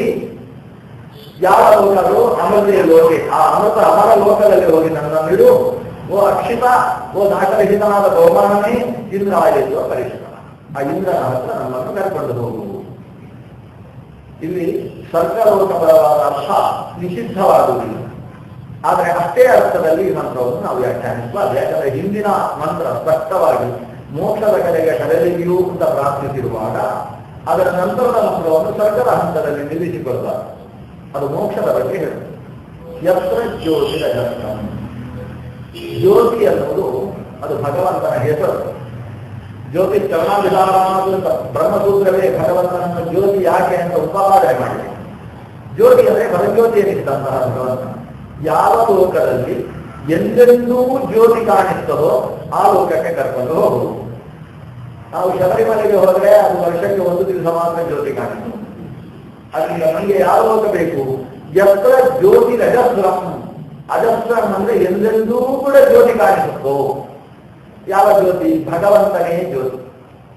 ಈ ಜ್ಯೋತಿಷ್ ಅನ್ನೋದು ಸಂಸ್ಕೃತದಲ್ಲಿ ನಪುಂಸಕಲಿಂಗದ ಶಬ್ದ. ಇವತ್ತು ಕೆಲವು ಗೃಹಸ್ಥರು ತಮ್ಮ ಮಗಳಿಗೆ ಜ್ಯೋತಿ ಅಂತ ಹೆಸರಿಲಿಕ್ಕೆ ಶುರು ಮಾಡಿದ್ದಾರೆ. ಸಂಸ್ಕೃತದಲ್ಲಿ ಸ್ತ್ರೀಲಿಂಗದಲ್ಲಿ ಜ್ಯೋತಿ ಶಬ್ದ ಇಲ್ಲ. ಅದು ಅಮೆರಿಕಾದಿಂದ ಬಂದದ್ದು. ಜ್ಯೋತಿ ಅಂತ ಸ್ತ್ರೀಲಿಂಗದ ಶಬ್ದ ಬಂದದ್ದು ಭಾರತ ದೇಶದ ಅಲ್ಲ. ನಾವು ಹೊರದೇಶದಿಂದ ಆಮದು ಮಾಡಿಕೊಳ್ತೇವಲ್ಲ, ಅದರಲ್ಲಿ ಜ್ಯೋತಿ ಅನ್ನುವ ಒಂದು ಸ್ತ್ರೀಲಿಂಗದ ಶಬ್ದವನ್ನು ಹೊರದೇಶದಿಂದ ಆಮದು ಮಾಡಿಕೊಂಡದ್ದು ಅನ್ನೋದು. ಸಂಸ್ಕೃತದಲ್ಲಿ ಜ್ಯೋತಿಷ್ ಶಬ್ದ ಸ್ತ್ರೀಲಿಂಗದಲ್ಲಿ ಇಲ್ಲ, ಅದು ನಪುಂಸಕಲಿಂಗದಲ್ಲಿ. ಜ್ಯೋತಿಷಿ, ಜ್ಯೋತಿಷಿ, ಜ್ಯೋತಿಷಿ ಅಂತ ಜ್ಯೋತಿಷ್ ಶಬ್ದ ಹೇಗೆ ಮನಃ ಮನಸ್ಸು ಅಂತಿದೆಯೋ ಹಾಗೆ ಜ್ಯೋತಿಷ್ ಅಂತ ಶಬ್ದ. ಜ್ಯೋತಿಷ್ ಅಂದ್ರೆ ಸಾಮಾನ್ಯವಾದ ಅರ್ಥದಲ್ಲಿ ಬೆಳಕು, ಇಷ್ಟೇ. ಜ್ಯೋತಿಷ್ ಅಂದ್ರೆ ಬೆಳಕು. ಸೂರ್ಯ ಜ್ಯೋತಿಷಿ ಅಂತ ಹೇಳಿದ್ದೇವೆ ನಾವು, ಸೂರ್ಯನ ಬೆಳಕು. ಆದರೆ ಜ್ಯೋತಿಷಿಂತ ಇನ್ನಷ್ಟು ಮುಂದಕ್ಕೆ ಹೋದರೆ ಒಂದು ಯಜ್ಞದ ಹೆಸರು ಜ್ಯೋತಿಷ್ಠೋಮ ಒಂದು ಯಾಗ. ಆ ಯಜ್ಞಕ್ಕೆ ಜ್ಯೋತಿಷಿ ಅಂತ ಹೆಸರು. ಯಜ್ಞವನ್ನು ಜ್ಯೋತಿಷು ಅಂತ ಯಾಕೆ? ಅದು ಹೇಳ್ತಾರೆ ವಸಂತೆ ವಸಂತೆ ಜ್ಯೋತಿಷಾಯ ಜೇತ. ನೀನು ವಸಂತ ಋತು ಬಂದ್ರೆ ಸಾಕು, ಒಂದು ಜ್ಯೋತಿಷು ಮಾಡಿಬಿಡುತ್ತಾ. ಜ್ಯೋತಿಷು ಅನ್ನುವ ಯಾಗವನ್ನು ಮಾಡುತ್ತಾ, ಯಾಗಕ್ಕೆ ಜ್ಯೋತಿಷು ಅಂತ ಹೇಳ್ತಾರೆ. ಆ ಯಾಗವನ್ನು ಜ್ಯೋತಿಷು ಅಂತ ಯಾಕೆ ಕರೆಯುವುದು? ಯಾಕಂದ್ರೆ ಅದು ಭಗವಂತನ ಒಂದು ಜ್ಯೋತಿ ಎಂಬ ರೂಪ ಅಲ್ಲಿ ಆಹುತಿಯನ್ನು ಪಡೆಯುವುದರಿಂದ ಅದಕ್ಕೆ ಜ್ಯೋತಿಷು ಅಂತ ಹೇಳ್ತಾರೆ. ಈಗ ಒಂದು ಹೋಮವನ್ನು ನಾವು ಸುದರ್ಶನ ಹೋಮ ಅಂತ ಕರಿತೇವೆ. ಯಾಕೆ ಕರಿತೇವೆ? ಯಾಕಂದ್ರೆ ಅಲ್ಲಿ ಆಹುತಿ ತೆಗೊಳ್ಳುವ ದೇವರು ಸುದರ್ಶನ ಅನ್ನುವ ರೂಪದಿಂದ ಒಂದು ಆಹುತಿಯನ್ನು ತೆಗೊಳ್ತಾರೆ. ಅದರಿಂದ ಆ ಹೋಮಕ್ಕೆ ಸುದರ್ಶನ ಹೋಮ ಅಂತ ಕರಿತೇವೆ. ಈ ಹೋಮಕ್ಕೆ ಜ್ಯೋತಿಷ್ಠೋಮ ಅಂತ ಯಾಕೆ ಕರೆಯುವುದು? ಯಾಕಂದ್ರೆ ಜ್ಯೋತಿಷ್ಠ ಅನ್ನುವ ರೂಪದಿಂದ ಭಗವಂತ ಒಂದು ಆಹುತಿಯನ್ನು ತೆಗೊಳ್ತಾರೆ. ಆ ಯಜ್ಞದಲ್ಲಿ ಆರಾಧ್ಯವಾದ ಭಗವಂತನ ರೂಪ ಜ್ಯೋತಿಷ್ಠ ಆದ್ರಿಂದ ಆ ಹೋಮವನ್ನು ನಾವು ಜ್ಯೋತಿಷ್ ಅಂತ ಕರಿತೇವೆ. ಆದ್ರೆ ಭಗವಂತನಿಗೆ ಜ್ಯೋತಿಷ್ಠ ಅನ್ನೋ ಒಂದು ರೂಪ ಇದೆ. ಆ ಜ್ಯೋತಿಷ್ಠ ಅನ್ನೋ ರೂಪದ ವಿಶೇಷತೆ ಏನು? ಏನಂದ್ರೆ ನೋಡಿದವರಿಗೆ ಏನಂದ್ರೆ ಅರ್ಥ ಆಗುವುದಿಲ್ಲ, ಅದು ವಿಶೇಷ. ಈಗ ರಾಮರೂಪ, ಕೃಷ್ಣ ರೂಪ, ವೇದವ್ಯಾಸ ರೂಪ ನೋಡುವವರಿಗೆ ಅರ್ಥ ಆಗುತ್ತೆ. ವೇದವ್ಯಾಸರು ಅವರು ಭಾರಿ ಶಾಸ್ತ್ರ ಪ್ರವಚನ ಮಾಡೋರು, ಬಹಳಷ್ಟು ಗ್ರಂಥ ಬರೆಯೋರು, ಅರ್ಥ ಆಗುತ್ತೆ ಮನುಷ್ಯನಿಗೆ, ಇಷ್ಟ ಆದ್ರೂ ಅರ್ಥ ಆಗ್ತದೆ. ರಾಮ ಅವನು ಬಿಲ್ಲು ಹಿಡ್ಕೊಂಡಾದ್ರೆ ಎದುರಿಗೆ ಯಾರು ನಿಲ್ಲುವ ಹಾಗಿಲ್ಲ, ದಾಟದಂತೆ ವೀರ ರಾಮ ಏವ ಧನುರ್ಧರ ಅಂತ. ಇಷ್ಟು ರಾಮ ಅಂತ ಹೇಳಿದಾಗ ಮನುಷ್ಯನಿಗೆ ಅರ್ಥ ಆಗ್ತದೆ. ಕೃಷ್ಣ ಅಂತ ಹೇಳಿದ್ರೆ ಗೊತ್ತಾಗ್ತದೆ. ಏನಂದ್ರೆ ನಮಗೆ ಸರಿಯಾಗಿ ಅರ್ಥ ಆಗದೇ ಇರತಕ್ಕಂಥ ವಿಚಿತ್ರ ದೇವರು, ಇಷ್ಟಾದ್ರೂ ಅರ್ಥ ಆಗ್ತದೆ ಮನುಷ್ಯನಿಗೆ. ಆದ್ರೆ ಈ ಜ್ಯೋತಿಷ್ ಅಂತಿದೆ ಅಲ್ವಾ, ಆ ರೂಪದಿಂದ ಎಲ್ಲಿಯಾದರೂ ನಮಗೆ ಕಾಣಿಸಿಕೊಳ್ಬೇಕು ಅಂತ ದೇವರು ಬಂದ್ರೆ ಆ ದೇವರ ನೋಡಿದ್ರೆ ನಮಗೆ ಏನೂ ಗೊತ್ತಾಗುದಿಲ್ಲ. ಅದು ಒಂದು ವಸ್ತು, ಒಂದು ಪಿಶಾಚಿಯೋ, ಒಂದು ದೇವರು, ಏನು ಅರ್ಥ ಆಗುದಿಲ್ಲ. ಈ ಜ್ಯೋತಿಷ್ ಅನ್ನೋ ರೂಪದಿಂದ ಹಿಂದಿನ ದೇವತೆಗಳಿಗೆ ದೇವರು ಕಾಣಿಸಬೇಕಾಗ್ತದೆ. ದೇವತೆಗಳೆಲ್ಲ ಅವರು ವಸ್ತುತಃ ಅಸುರನ ಜೊತೆಗೆ ಹೋರಾಡಿ ಗೆದ್ದರು. ಆದರೆ ಗೆದ್ದದ್ದು ದೇವತೆಗಳಲ್ಲ. ದೇವತೆಗಳು ಹರಿಯನ್ನು ಸ್ತುತಿಸಿ ಪೂಜೆ ಮಾಡಿ ಹೋಗೋದ್ರಿಂದ ಹರಿಯೇ ಅವರಲ್ಲಿ ಕೂತು ಗೆಲ್ಲಿಸಿಬಿಟ್ಟ. ಹರಿ ಗೆಲ್ಲಿಸಿದ್ದನ್ನು ದೇವತೆಗಳು ಕರೆದು ವಿಜಯೋತ್ಸವವನ್ನು ಆಚರಣೆ ಮಾಡಿದರು. ವಿಜಯೋತ್ಸವ ಆಚರಣೆ ಮಾಡಿ ನಾವೇ ಗೆದ್ದದ್ದು ಅಂತ ಅಮಹಿ ಅಂತ ದೇವತೆಗಳು ನಾವೇ ಗೆದ್ವಿ ಒಂದು ರೀತಿ ಅಹಂಕಾರ ಕಟ್ಟಬಂದಂತೆ. ತುಂಬಾ ಪ್ರೀತಿ ಪಾತ್ರರಾದವರು ದಾರಿ ತಪ್ಪಿದ್ರೆ ಆ ಹಿರಿಯರಿಗೆ ಬಹಳ ಬೇಜಾರಾಗ್ತದೆ. ಆ ಕ್ಷಣದಲ್ಲಿ ಅವರಿಗೆ ಬುದ್ಧಿ ಹೇಳುವುದಕ್ಕೆ ಬರ್ತಾನೆ. ಹಾಗಾಗಿ ಭಗವಂತನೇ ಜ್ಯೋತಿ ರೂಪದಿಂದ ಎದುರಿಗೆ ಕಣ್ಣ. ಈ ಜ್ಯೋತಿಷಿಗೆ ಮತ್ತೊಂದು ಹೆಸರಿದೆ, ಯಕ್ಷಂ ಅಂತ ಹೆಸರು. ಯಕ್ಷ ಅಂತ ಹೆಸರಲ್ಲ, ಯಕ್ಷಂ ಕಿಮಿದಂ ಯಕ್ಷವಿಧಿ ಅಂತ. ಆ ಯಕ್ಷಂ ಅಂದ್ರೆ ಮತ್ತೆ ನಪುಂಸಕ. ಈ ಜ್ಯೋತಿಷನ್ನು ನಪುಂಸಕಲಿಂಗದ್ದೇ ಯಕ್ಷಂ ಅಂತಾರೆ. ನಪುಂಸಕಲಿಂಗ ಹೇಳುವುದು ಯಾಕೆಂದ್ರೆ ಅದು ಸರಿಯಾಗಿ ಅರ್ಥ ಆಗುವುದಿಲ್ಲ, ಇಷ್ಟಕ್ಕೋಸ್ಕರ ನಪುಂಸಕಲಿಂಗ. ಅದು ಅಲ್ಲ, ಅರ್ಥವೇ ಆಗುವುದಿಲ್ಲ ಅಂತಂದ್ರೆ ಅದನ್ನು ನಪುಂಸಕಲಿಂಗ ಯಾಕೆ ಹೇಳುವುದು? ಚೂರು ಅರ್ಥ ಆಗ್ತದೆ, ಹೆಚ್ಚು ಅರ್ಥ ಆಗುವುದಿಲ್ಲ, ಆವಾಗ ನಪುಂಸಕಲಿಂಗ ಒಂದು ಬರ್ತದೆ. ಏನೋ ಇದೆ ಅಂತ ಗೊತ್ತಾಗ್ತದೆ, ಆದ್ರೆ ಏನೂ ಗೊತ್ತಾಗುದಿಲ್ಲ. ಒಂದು ಸಲ ಹರಮ ಆಗ್ತದೆ, ಇನ್ನೊಂದ್ಸಲ ಬೆಳ್ಳಿ ಹಾಕಿ ಕಾಣಿಸುತ್ತೆ, ಇನ್ನೊಂದ್ಸಲ ಬಂಗಾರದ ಹಾಕಿ ಕಾಣಿಸುತ್ತೆ. ಓದಿಗೆ ಹಾಗೆ ಏನೋ ಬಣ್ಣವಾದ ಆಗ್ತಾ ಇರ್ತದೆ. ಅಂತದ್ದೊಂದು ಜ್ಯೋತಿಷ್ ಯಕ್ಷಂ. ಇಂಗ್ಲಿಷ್ ನಲ್ಲಿ ಯಕ್ಷ ಇದೆ ಅಲ್ವಾ, ಸಂಸ್ಕೃತದಲ್ಲಿ ಯಕ್ಷ ಇದ್ದಾರೆ. ಅದು ಏನು ಅಂತ ಅರ್ಥ ಆಗುದಿಲ್ಲ. ಅದೊಂದು ಯಕ್ಷಂ ಜ್ಯೋತಿ ಈ ಶಬ್ದದಿಂದ ಹೇಳ್ತಾರೆ. ಅಂದ್ರೆ ನಪುಂಸಕಲಿಂಗದ ಶಬ್ದ ಅದು ಹೇಳುವುದು ಪೂರ್ತಿ ಅರ್ಥವಾಗುವುದಿಲ್ಲ. ಏನೋ ಚೂರು ಚೂರು ಚೂರು ಗೊತ್ತಾದ ಹಾಗೆ, ಇಲ್ಲ ಗೊತ್ತಾಗಲಿಲ್ಲ ಅಂತ ಗೊತ್ತಾದ ಹಾಗೆ ಇರತಕ್ಕಂಥ ನಪುಂಸಕಲಿಂಗದಿಂದ ಹೇಳ್ತೇವೆ. ನಾವು ಇವತ್ತು ಹಾಗೆ ಹೇಳೋದಲ್ವ, ಏನೋ ಅರ್ಥ ಆಗ್ತಾ ಇಲ್ಲ, ತಲೆ ಕೆಳ್ಕೊಂಡು ಅದು ಅದೇನೆಂದ್ರೆ ಅದು ಅದು ಇದ್ಯಾಕೆ ಅದು ಅದು ಅವನ ಯಾಕನ್ನಲ್ಲ, ಅದು ಅದು ಸಂಸ್ಕೃತದ ಹಾಗೆ ತಲೆ ಕೆರ್ಕೊಳ್ಳುವುದು. ಸತ್ಯಮಿತಿದೆ ಅಂತ. ಈ ತತ್ವ ಅನ್ನೋದು ನಪುಂಸಕಲಿಂಗ, ಅದು ಅನ್ನೋದು ನಪುಂಸಕಲಿಂಗ. ಅದನ್ನು ಬಳಸುವುದು ಯಾಕಂದ್ರೆ ಹೊಟ್ಟೆಯಲ್ಲಿಟ್ಟು ಬಾಯಿ ಬರ್ತಾ ಇಲ್ಲ. ಯಾರಾದರೂ ನಾವು ಜಪ ಮಾಡ್ತಾ ಇರುವಾಗ ಆ ಕಡೆ ಬಂದು ಕೇಳಿದ್ರೆ ಯಾರು ಅಂತ ಯಾರು ಅಂತ ಕೇಳುವುದಿಲ್ಲ. ಯಾರಾದ್ರೂ ಅಂದ್ರೆ ಒಬ್ಬ ವ್ಯಕ್ತಿ ಅಂತ ಗೊತ್ತಾಗಿದೆ, ಹೆಸರೇನು ಅಂತ ಗೊತ್ತಾಗಲಿ, ಚೂರು ಗೊತ್ತಾಗಿ ಹೆಚ್ಚು ಗೊತ್ತಾಗದೆ ಹೋದಾಗ ನಪುಂಸಕಲಿಂಗದ ಪ್ರಯೋಗ. ಸಾಮಾನ್ಯ ನಪುಂಸಕಂ ಅಂತ ವ್ಯಾಕರಣದ ಸೂತ್ರವೇ ಹೇಳುತ್ತೆ. ವಿಶೇಷ ಜ್ಞಾನ ಇಲ್ಲ, ಸಾಮಾನ್ಯ ಜ್ಞಾನ ಮಾತ್ರ ಇದ್ದಾಗ ನಪುಂಸಕಲಿಂಗದ ಪ್ರಯೋಗ. ಹಾಗಾಗಿ ಜ್ಯೋತಿಷ್ ಅಂದ್ರೆ ಯಜ್ಞದಲ್ಲಿ ಪೂಜ್ಯವಾದ ಭಗವಂತನ ರೂಪ, ಆದ್ರೆ ಸ್ಪಷ್ಟವಾಗಿ ಅರ್ಥವಾಗುವುದಿಲ್ಲ. ಆದರೆ ಮೋಕ್ಷದ ವಿಶೇಷತೆ ಏನು ಅಂದ್ರೆ ಯತ್ರ ಜ್ಯೋತಿಷಿ ಅಜಸ್ರಂ. ಲೋಕದಲ್ಲಿ ಅದು ಸರಿಯಾಗಿ ಅರ್ಥವಾಗುವುದಿಲ್ಲ, ಮೋಕ್ಷದಲ್ಲಿ ಹಾಗಲ್ಲ. ಕಣ್ಣಾರೆ ಕಂಡು ಅರ್ಥೈಸಿಕೊಳ್ಳುವುದಕ್ಕೆ ಸಾಧ್ಯ ಇದೆ ಅಪ್ಪ. ಅಜಸ್ರಂ ಕಣ್ಣಿಗೆ ನೇರ ಮುಖ. ಅಜಸ್ರಂ ಅನ್ನೋದಕ್ಕೆ ಎರಡು ಅರ್ಥ, ಎಂದೆಂದೂ ಅಂತ ಒಂದು ಅರ್ಥ, ನೇರವಾಗಿ ಪ್ರತ್ಯಕ್ಷವಾಗಿ ಅಂತ ಮತ್ತೊಂದು ಅರ್ಥ. ಅಜಸ್ರಂ ಅಂದ್ರೆ ಪ್ರತ್ಯಕ್ಷವಾಗಿ, ಅಜಸ್ರಂ ಸದಾಕಾಲದಲ್ಲಿಯೂ ಕೂಡ. ಯತ್ರ ಯಾವ ಲೋಕದಲ್ಲಿ ಜ್ಯೋತಿ ಭಗವಂತನ ಜ್ಯೋತಿ ರೂಪ ಇದೆಯೋ ಅಂತಲ್ಲಿಗೆ ಇಂದ್ರ ಎಂದೋ ಪರಿಶ್ರಮ. ಇದು ಮೋಕ್ಷವಾಗ್ತದೆ ಹೊರತು ಸ್ವರ್ಗವಾಗುವುದಿಲ್ಲ. ಸ್ವರ್ಗದಲ್ಲಿ ದೇವರು ಕಾಣಿಸಿಕೊಳ್ಳಬೇಕಾದ್ರೆ ಭಾರಿ ಭಾರಿ ಪ್ರಕ್ರಿಯೆ. ಅದಕ್ಕೆ 4 ತಿಂಗಳ ಹಿಂದೆ ಒಂದು ಮೀಟಿಂಗ್ ಮಾಡಬೇಕು ಈ ದೇವತೆಗಳೆಲ್ಲ. ನಾವು ಭಗವಂತನಲ್ಲಿ ಕಾಣಬೇಕಾದ್ರೆ ಯಾವ ರೀತಿ ಪ್ರೋಗ್ರಾಮ್ ಹಾಕೋಣ ಅಂತ ತೀರ್ಮಾನ ಮಾಡಬೇಕು. ಆವಾಗ ಕೆಲವು ಸಮಸ್ಯೆಗಳು ಬರ್ತವೆ. ಚತುರ್ಮುಖ ಬ್ರಹ್ಮನ ಹತ್ರ ಹೋಗ್ಬೇಕು. ಚತುರ್ಮುಖ ಬ್ರಹ್ಮ ಹೀಗೆ ಮಾಡಿದ್ರೆ ದೇವರನ್ನು ಕರೆಸಿಕೊಳ್ಳಬಹುದು ಅಂತ ಹೇಳಬೇಕು. ಆಮೇಲೆ ದೇವರು ಬರುವ ಪ್ರಕ್ರಿಯೆ ಎಲ್ಲ ನಡೀತದೆ. ಈಗ ದೇವಲೋಕದಲ್ಲೂ ದೇವರು ಕಾಣಬೇಕಾದ್ರೆ ಇಷ್ಟೆಲ್ಲ ವ್ಯವಸ್ಥೆ ಬೇಕು. ಆದ್ರೆ ಮೋಕ್ಷದಲ್ಲಿ ಹಾಗಲ್ಲ. ಅಜಸ್ರಂ ಯತ್ರ ಜ್ಯೋತಿ ಯಸ್ಮಿನ್ ಲೋಕೆ ಸ್ವರ್ಹಿತಂ. ಯಾವ ಲೋಕ ಅಲ್ಲಿ ಸ್ವರ್ ಎಂಬುದು ನಿಹಿತವಾಗಿದೆ.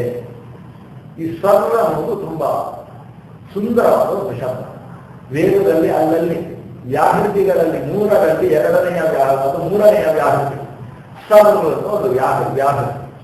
ಅದಕ್ಕೆ ಅರ್ಥ ಸುಖ ಅಂತ. ಅದು ಎಂತಹ ಸುಖವನ್ನು ಸಾಧಲು ತಗಲಿಬೇಕು.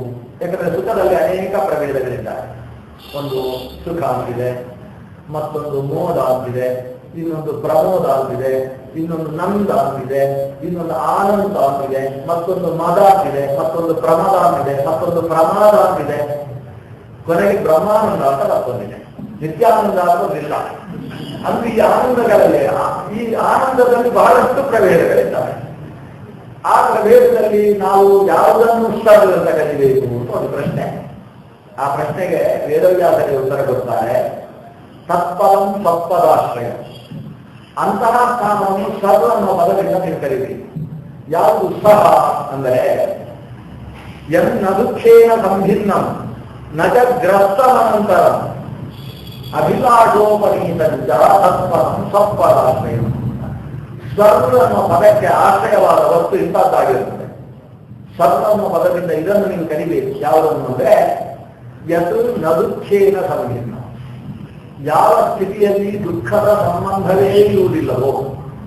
ಸುಖ ಇದೆ, ಆದರೆ ಸುಖಕ್ಕೆ ದುಃಖದ ಲೇಪ ಇದೆ. ಸಾಮಾನ್ಯ ಸಂಸಾರದಲ್ಲಿ ನಾವು ಸುಖಾನುಭವದಲ್ಲಿ ಇದ್ರೂ ಕೂಡ ಆ ಸುಖದ ಜೊತೆಗೆ ದುಃಖ ಇರ್ತದೆ. ಒಂದು ಸುಖ ಆದ ಮೇಲೆ ದುಃಖ ಇರ್ತದೆ, ಇಲ್ಲ ಮೊದಲು ದುಃಖ ಇರ್ತದೆ. ಅಡಿಗೆ ಮಾಡಿ ಊಟ ಮಾಡುವಾಗ ಸುಖ, ಆದರೆ ಊಟ ಮಾಡುವುದಕ್ಕಿಂತ ಮುಂಚೆ ಅಡಿಗೆ ಮಾಡುವಾಗ ದುಃಖ. ಊಟ ಆದ್ಮೇಲೆ ಫ್ಯಾನ್ ಅಲ್ಲಿ ತಲೆಯಿಂದ ಹಾಕಿ ಕೂತ್ಕೊಳ್ತಾರಲ್ಲ, ಯಾಕಂದ್ರೆ ಇಲ್ಲೇನಪ್ಪ ಹೊಟ್ಟೆ ಬಾರ ಅಂತ. ಊಟ ಆದ್ಮೇಲೆ ನೀವು ಕಡೆ ಎಷ್ಟು ಹೊತ್ತಿಗೆ ಸುಖ ಆಯಿತು, ಏನೋ ಒಂದು ಸುಖ ಆಯ್ತು, ಆದ್ರೆ ಅದು ದುಃಖ ಸಂಭಿನ್ನ. ಆ ಕಡೆಯಿಂದ ಈ ಕಡೆಯಿಂದ ದುಃಖದ ಸಂಬಂಧ ಉಳ್ಳದ್ದು. ಒಂದು ಪುಸ್ತಕ ಅಂತ ಆಗಬೇಕಾದ್ರೆ ಆ ಕಡೆ ಈ ಕಡೆ ಎರಡು ರಟ್ಟುಗಳು ಹೇಗೆ ಬೇಕು, ಹಾಗೆ ನಮ್ಮ ಸುಖ ಅಂತ ಆಗಬೇಕಾದ್ರೆ ಆ ಕಡೆ ಈ ಕಡೆ ಎರಡು ದುಃಖ ಇದ್ರೇನೆ ಮಧ್ಯದಲ್ಲಿ ಒಂದು ಸುಖ. ಮದುವೆ ಆದ್ಮೇಲೆ ಭಾರಿ ಸುಖ ಅಂತ ಮದುವೆಗಿಂತ ಮುಂಚೆ ಒದ್ದಾಟ ಕೇಳಬೇಕಾ, ಮದುವೆ ಆದ್ಮೇಲೆ ಕೇಳುವುದೇ ಬೇಡ. ಹಾಗಾಗಿ ಈ ಸುಖ ಅಂದ್ಮೇಲೆ ಆ ಕಡೆ ಈ ಕಡೆ ಎರಡು ದುಃಖ ಇದ್ರೇನೆ ಅದರ ಮಧ್ಯದಲ್ಲಿ ಸುಖ ಅಂತ ಕರೆಯುವುದು. ಅದರಿಂದ ಎಲ್ಲ ಸುಖವೂ ಕೂಡ ದುಃಖ ಸಂಭಿನ್ನವಾಗಿರ್ತದೆ. ದುಃಖದಿಂದ ಸಮ್ಯಕ್ ಭಿನ್ನ ಅಂದ್ರೆ ಜೊತೆ ಸೇರಿಕೊಂಡಿರ್ತದೆ. ಆದ್ರೆ ಒಂದು ಸುಖ ಇದೆ, ಅದಕ್ಕೆ ಸರ್ವದ ಹೆಸರು ಯತ್ ದುಃಖೇನ ಸಂಭಿನ್ನ. ಅದಕ್ಕೆ ದುಃಖದ ಸಂಬಂಧವೇ ಇಲ್ಲ.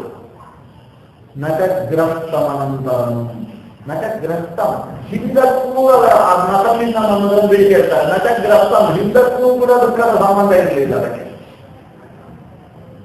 ನಟಗ್ರಸ್ತ ಅನ್ನೋದಕ್ಕೆ ಎರಡು ವ್ಯಾಖ್ಯಾನ ಮಾಡಿದ್ದಾರೆ. ಮುಂದಕ್ಕೂ ದುಃಖದ ಸಂಬಂಧ ಬರುವುದಿಲ್ಲ. ಹಾಗಾಗಿ ಏನಿರ್ತದೆ, ಅನಂತರ ಸುಖ ಅನ್ನೋದು ಅನಂತರವಾಗಿರ್ತದೆ. ಕನ್ನಡದ ಅನಂತರ ಅವಾಂತರ ಬೇರೆ, ಸಂಸ್ಕೃತದ ಅನಂತರ ಶಬ್ದಕ್ಕೆ ಏನರ್ಥ ಅಂದ್ರೆ ಅಂತರ ಇಲ್ಲದ್ದು ಅನಂತರ. ಅಂತರ ಅಂದ್ರೆ ಮಧ್ಯದಲ್ಲಿ ವ್ಯವಚ್ಛೇದ, ಮಧ್ಯದಲ್ಲಿ ತಡೆ. ಆ ಸುಖದ ಅನುಭವದಲ್ಲಿ ಅಂತರವೇ ಇಲ್ಲ, ತಡೆಯೇ ಇಲ್ಲ, ನಿರಂತರ ಸುಖವೇ. ನಾವು ಸಂಸಾರದಲ್ಲಿ ಸುಖ, ಊಟ ಮಾಡುವಾಗ ಒಂದು ಸುಖ, ಅದರಲ್ಲೂ ಚಕ್ಕುಲಿಯಲ್ಲಿ ಒಗ್ಗರಣೆ ಜೊತೆಗೆ ಒಂದು ಕಲ್ಲು ಸಿಕ್ಕಿದಾಗ ದುಃಖ. ಈ ದುಃಖ ಸುಖ ಎಲ್ಲ ಅದು ಅನಂತರ ಅಲ್ಲ, ಮಧ್ಯದಲ್ಲಿ ಅಂತರ ಇದೆ. ಸುಖಕ್ಕೆ ಮಧ್ಯದಲ್ಲಿ ಬಹಳಷ್ಟು ಅಂತರಗಳಿದ್ದಾರೆ. ಆದ್ರೆ ಆ ಸ್ಥಳದಲ್ಲಿ ಆಗಲ್ಲ, ಅನಂತರ ನಿರಂತರವಾದ ಸುಖ. ಅದರ ಜೊತೆಗೆ ಅಭಿಲಾಷೋಪನೀತಂಚ. ನೀವು ಏನು ಬೇಕು ಅಂತ ಬಯಸಿದ್ರಿ, ಬಯಸಿದ ಕ್ಷಣಕ್ಕೆ ಆ ಬಯಸಿದ್ದು ಇದೆ. ಬಯಸಿದ ಕ್ಷಣಕ್ಕೆ ಇದನ್ನು ಅಂಡರ್ಲೈನ್ ಮಾಡ್ಕೊಳ್ಬೇಕು. ಬಯಸಿದ ಕ್ಷಣಕ್ಕೆ ಇದೆ ಅಂದ್ರೆ ಅದೇನು, ಬಯಸಿದ ಮುಂದಿನ ಕ್ಷಣಕ್ಕಿರುವುದು. ಚತುರ್ಮುಖ ಬ್ರಹ್ಮನಿಯ ಸುಖ ಇದೆ, ಆ ಸುಖದಲ್ಲಿ ಒಂದು ದೋಷ ಇದೆ. ಚತುರ್ಮುಖ ಬ್ರಹ್ಮನ ಸುಖದಲ್ಲಿ ಏನಂದ್ರೆ, ಚತುರ್ಮುಖ ಬ್ರಹ್ಮ ಇಂಥದ್ದು ಬೇಕು ಅಂತ ಬಯಸಿದ್ರೆ ಬಯಸಿದ ಮುಂದಿನ ಕ್ಷಣದಲ್ಲಿ ಅದು ಸಿಗ್ತದಂತೆ. ಮುಂದಿನ ಕ್ಷಣದಲ್ಲಿ ಸಿಕ್ಕಿದ್ರಿಂದ ಏನಾಯಿತು, ಒಂದು ಕ್ಷಣ ದುಃಖ ಬಂತು. ಯಾಕಂದ್ರೆ ದುಃಖ ಅಂದ್ರೆ ಏನು ಗೊತ್ತೋ, ಬಯಕೆ ಉಂಟಾದ ಮೇಲೆ ಸಿಗುವಲ್ಲಿಯ ತನಕ ಕಾಲಕ್ಕೆ ದುಃಖ ಅಂತ ಹೇಳ್ತಾರೆ.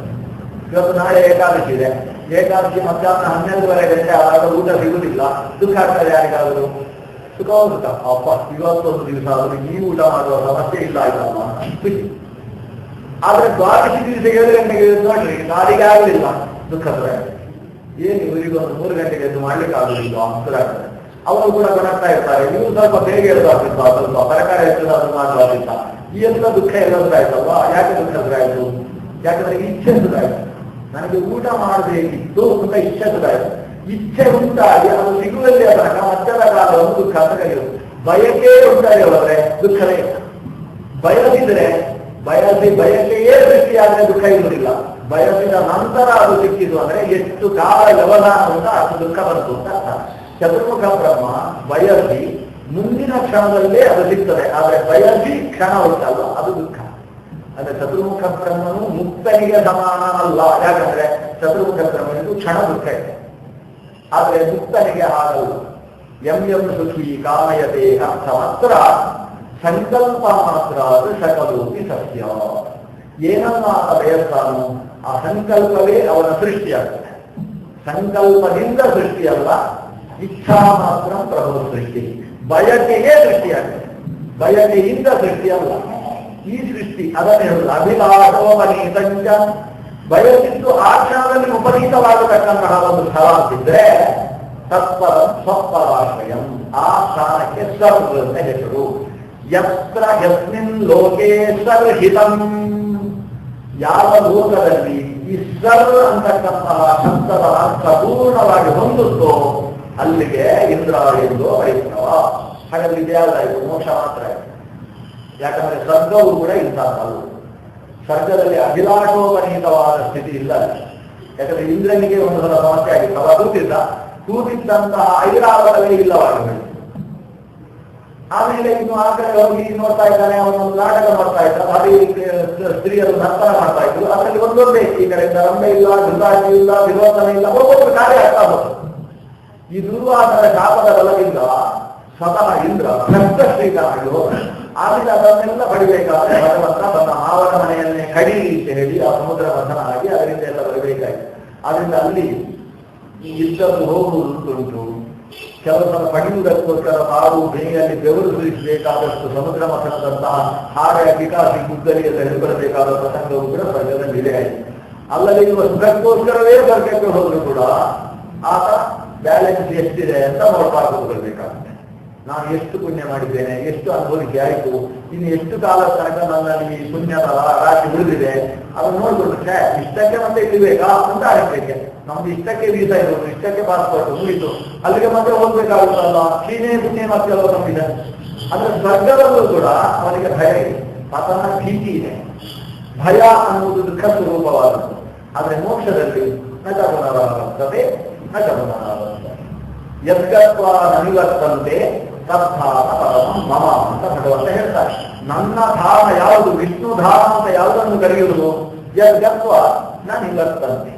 ಎಲ್ಲಿ ಹೋದ ಮೇಲೆ ಅವರಿಗೆ ಪುನರಾಗಮನ ಅನ್ನುವುದು ಇಲ್ಲವೋ, ಯಾವ ಲೋಕಕ್ಕೆ ಹೋದ ಮೇಲೆ ಪುನರಾಗಮನ ಮಾಡಬೇಕು ಅನ್ನೋ ಬಯಕೆಯೂ ಹುಟ್ಟುವುದಿಲ್ಲವೋ. ಯಾಕಂದ್ರೆ ಬಯಕೆ ಹುಟ್ಟಿದ್ದು ಅಂದ್ರೆ ಬರ್ತಾರೆ ಅವರಿಂದ, ಬಯಕೆಯೇ ಅವರ ದೃಷ್ಟಿ.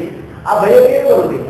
ಅಲ್ಲಿ ಸಾಕು, ಇಷ್ಟು ಆನಂದದ ಸಮಗ್ರ ಪರಾಕಾಷ್ಠೆಯನ್ನು ಅನುಭವಿಸುವುದಕ್ಕೆ ಇರತಕ್ಕಂತಹ ಸ್ಥಿತಿ, ಅಭಿಲಾಷೋಪನೀತವಾದ ಸ್ಥಿತಿ, ಅದು ಇರುವುದು ಮೋಕ್ಷದಲ್ಲಿ ಮಾತ್ರ. ಆದ್ರಿಂದ ಯತ್ರ ಜ್ಯೋತಿರಜಸ್ರಂ ಯಸ್ಮಿನ್ ಲೋಕೆ ಸರ್ಹಿತಂ ತಸ್ಮಿನ್ ಮಾಂ ಧೇಹಿ.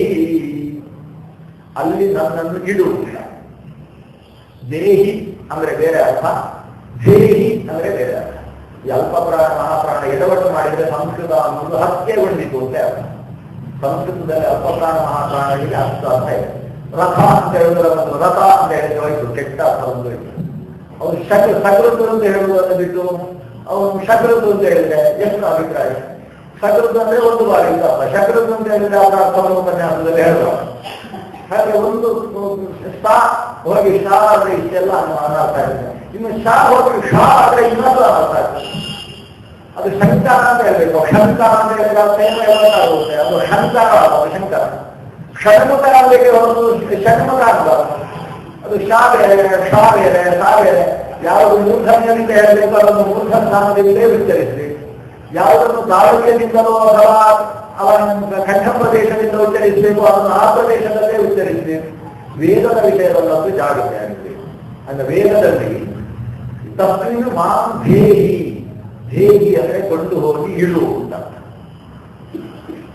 ಇನ್ನೊಂದಿದೆ ದೇಹಿ ಅಂದ್ರೆ ಏನು, ಕೊಡು ಅಂತ ಅರ್ಥ. ದೇಹಿ ದೇಹಿ ಭಿಕ್ಷಾಂ ದೇಹಿ, ದೇಹಿ ಅಂದ್ರೆ ಕೊಡು, ದೇಹಿ ಅಂದ್ರೆ ಇಡು. ಆದ್ರೆ ಕೊಡು ಅನ್ನೋ ಅರ್ಥವನ್ನು ವೇದದಲ್ಲಿ ದೇಹಿ ಅಂತ ಹೇಳ್ತಾರೆ. ಇಂದ್ರಶ್ರೇಷ್ಠ ಸುಭಗಸ್ತಮಸ್ಮೆ. ವೇದದಲ್ಲಿ ಇಂದ್ರ ಶ್ರೇಷ್ಠ ದ್ರವಿಣಾನಿಧೇಹಿ, ಓ ಇಂದ್ರ ನನಗೆ ಶ್ರೇಷ್ಠವಾದ ದ್ರವ್ಯವನ್ನು ಕೊಡಪ್ಪ ಅಂತ. ಅಲ್ಲಿ ದೇಹಿ ಅಲ್ಲ, ದೇಹಿ ಅಂದ್ರೆ ವೇದದಲ್ಲಿ ಬರುವ ಶಬ್ದ. ಈ ದೇಹಿ ಅಂದ್ರೆ ಕೊಡು ಅಂತ ಅಷ್ಟೇ ಅರ್ಥ. ಕೊಟ್ಟು ಇಡು ಅಂತ, ಕೊಟ್ಟು ಇಡು. ಕೊಡು ಅಂದ್ರೆ ಕೊಟ್ಟದನ್ನು ಅವನು ಕೊಳ್ಳದೆ ಕೊಡು ಅಂದ್ರೆ ಕುಳಿತಲ್ಲ, ಪ್ರಯೋಜನ ಏನಿಲ್ಲ. ಅಂದ್ರೆ ಯೋಗ ಕ್ಷೇಮ ಎರಡನ್ನು ದೇಹಿ ಅನ್ನೋ ಶಬ್ದ ಹೇಳ್ತದೆ. ಕೊಡಬೇಕು, ಕೊಟ್ಟದ್ದು ನನ್ನಲ್ಲೇ ನೆಲೆಗೊಳ್ಳುವ ಹಾಗೆ ಇಡಬೇಕು. ಕೊಟ್ಟು ಇಡು ಅಂತ, ಅದು ಕೊಟ್ಟುಕೊಂಡು ಹೋಗುವಂತ ಅರ್ಥ ಅಲ್ಲ. ಹೇಗಿ ದುದಾನ ಧಾರಣ ಪೋಷಣೆ ಮಾಡು, ನೀನು ಕೊಡು, ಕೊಟ್ಟದ್ದನ್ನು ಇಲ್ಲಿ ಧಾರಣೆ ಮಾಡು, ನನ್ನಲ್ಲೇ ಇರುವ ಹಾಗೆ ಮಾಡು. ಹಾಗಾಗಿ ಇಲ್ಲಿ ಪ್ರಾರ್ಥನೆ ಮಾಡು, ತಸ್ಮಿನ್ ಮಾಂ ಧೇಹಿ, ಅಂತಹ ಆ ಮೋಕ್ಷ ಸ್ಥಾನದಲ್ಲಿ ನನ್ನನ್ನು ವಿಧಾನ ಮಾಡು, ಅಲ್ಲಿ ನನ್ನನ್ನು ಇಡು. ಯಾರತ್ರ ಕೇಳುವುದು? ಪವಮಾನ, ತಸ್ಮಿನ್ ಮಾಂ ದೇಹಿ ಪವಮಾನ. ಪವಮಾನನಿಗೆ ಮತ್ತೊಂದು ವಿಶೇಷಣ ಅಕ್ಷಿತ. ಓ ಅಕ್ಷಿತ ಪವಮಾನನೇ, ಅಲ್ಲಿ ನನ್ನನ್ನು ಇಡು. ಈ ಪವಮಾನ ಅಂದ್ರೆ ಬಾರುಗಾಣಿಸುವ ಅನ್ನುವ ಅರ್ಥವನ್ನು ನಿನ್ನೆ ಹೇಳಿದ್ದೇವೆ. ಅದ್ರ ಜೊತೆಗೆ ಪವಿತ್ರೀಕರಿಸುವ ಅಂತ ಮತ್ತೊಂದು ಅರ್ಥ ಇದೆ. ಭೂಮಿಯು ಪವನೆ ಅಂತ ಮತ್ತೊಂದು ಧಾತು ಇದೆ. ಅದರಲ್ಲಿ ಪುನಾತಿ, ಪುನಾತಿ ಅಂದ್ರೆ ಪವಿತ್ರಕ್ಕೆ ಪವಿತ್ರ ಮಾಡ್ತಾನೆ ಅಂತ ಅಲ್ಲ. ಪುನಾತಿ ಇದು ಪವಮಾನ, ಪವಿತ್ರೀಕರಿಸುವವನಿಗೆ ಪವಮಾನ ಅಂತ ಹೆಸರು. ಆದ್ರಿಂದ ಅಗ್ನಿಗೂ ಕೂಡ ಪವಮಾನ ಅಂತ ಹೆಸರು. ಅಗ್ನಿ ಪವಮಾನ, ಶುಚಿ, ಪಾಲಕ, ಪವಮಾನ ಅಂತ 3 ಜನ ಪ್ರಧಾನ ಅಗ್ನಿಯ ಮಕ್ಕಳು. ಅದರಿಂದ ಪವಮಾನ ಅಂತ ಒಬ್ಬ ಅಗ್ನಿಯೂ ಕೂಡ ಇದ್ದಾರೆ. ಯಾಕೆ ಅಗ್ನಿಗೆ ಪವಮಾನ ಅಂತ ಹೆಸರು? ಅವ ಶುದ್ಧೀಕರಿಸುವವ ಅನ್ನೋ ಕಾರಣದಿಂದ. ಶುದ್ಧೀಕರಿಸುವುದಕ್ಕೆ ಬಳಸಬಹುದಾದ ವಸ್ತುಗಳು ಯಾವುದಂದ್ರೆ ಮಣ್ಣು, ನೀರು, ಬೆಂಕಿ, ಗಾಳಿ, ಇಷ್ಟೇ. ಇನ್ಯಾವುದು ಕೂಡ ಶುದ್ಧಿ ಮಾಡುವುದಿಲ್ಲ. ಶುದ್ಧಿ ಮಾಡುವುದಕ್ಕೆ ನಾವು ಮಣ್ಣಿನಿಂದ ಶುದ್ಧಿ. ಕೆಲವು ಮಣ್ಣಿನಿಂದ ಬಿಕ್ಕಿದ ಹೊರಗಡೆನೇ ಶುದ್ಧವಾಗುತ್ತೆ. ಈಗ ಮಣ್ಣು ಮನುಷ್ಯನಿಗೆ ಬೆಂಗಳೂರಲ್ಲಿ ಸಿಗುವುದಿಲ್ಲ, ಅದಕ್ಕೆ ಸಬೀನಾಗಬೇಕು. ನಿಜವಾಗಿ ಮಣ್ಣಿನಿಂದ ಶುದ್ಧಿ ಆಗಿದೆ. ಮನುಷ್ಯನಿಗೆ ಬೆಂಗಳೂರಲ್ಲಿ ಮಣ್ಣೇ ಸಿಗುವುದಿಲ್ಲ, ಮಣ್ಣೇ ಇಲ್ಲದೆ ಮನುಷ್ಯ ಬದುಕ್ತಾ ಇದ್ದಾರಲ್ಲ. ಹಾಗಾಗಿ ಅವರು ಪಾತ್ರೆ ತೊಳಿಲಿಕ್ಕೆ ಅನಿವಾರ್ಯ ಸಬೀನ. ಕೆಲವರು ಪಾತ್ರೆ ತೊಳೆಯುತ್ತಲ್ಲ, ಕೈಕಾಲುಗಳಿಗಾದರೂ ಸಬೀನ ಹಾಕ್ತಾರೆ ಮನುಷ್ಯರು. ಯಾಕಂದ್ರೆ ಶಾಸ್ತ್ರದಲ್ಲಿ ಹೇಳಿದ್ದಾರೆ ಮೃತ್ತಿಕಾ ಶೌಚ ಮಾಡಬೇಕು ಅಂತ. ನಮಗೆ ಮೃತ್ತಿಕ ಸಬೀನವೇ ಮೃತ್ತಿಕ ಹಾಕಲು ಅಂದ್ರೆ ಪರಿಶುದ್ಧವಾದ ಶರೀರಕ್ಕೆ ಕಾಂತಿಯನ್ನು ತುಂಬತಕ್ಕಂತಹ ಪರಿಶುದ್ಧವಾದ ಶುದ್ಧೀಕಾರಕ ವಸ್ತು ಅಂತ ಹೇಳಿದ್ರೆ ಮೃತ್ಯು ಅಂದ್ರೆ ಮಣ್ಣು ಮೊದಲನೆಯ ಶುದ್ಧೀಕಾರಕ ವಸ್ತು. ಆದ್ರೆ ಮಣ್ಣಿನಿಂದ ಬೆಳೆದು ಶುದ್ಧಿ ಮಾಡಿದ್ರೆ ಸಮಸ್ಯೆ ಏನಂದ್ರೆ ನೀರು ಅಶುದ್ಧ ಆಗ್ತದೆ. ಮಣ್ಣಿನಿಂದ ಯಾವುದನ್ನು ಬೆಳೆದೇವೋ ಅದು ಶುದ್ಧ ಆಗ್ತದೆ.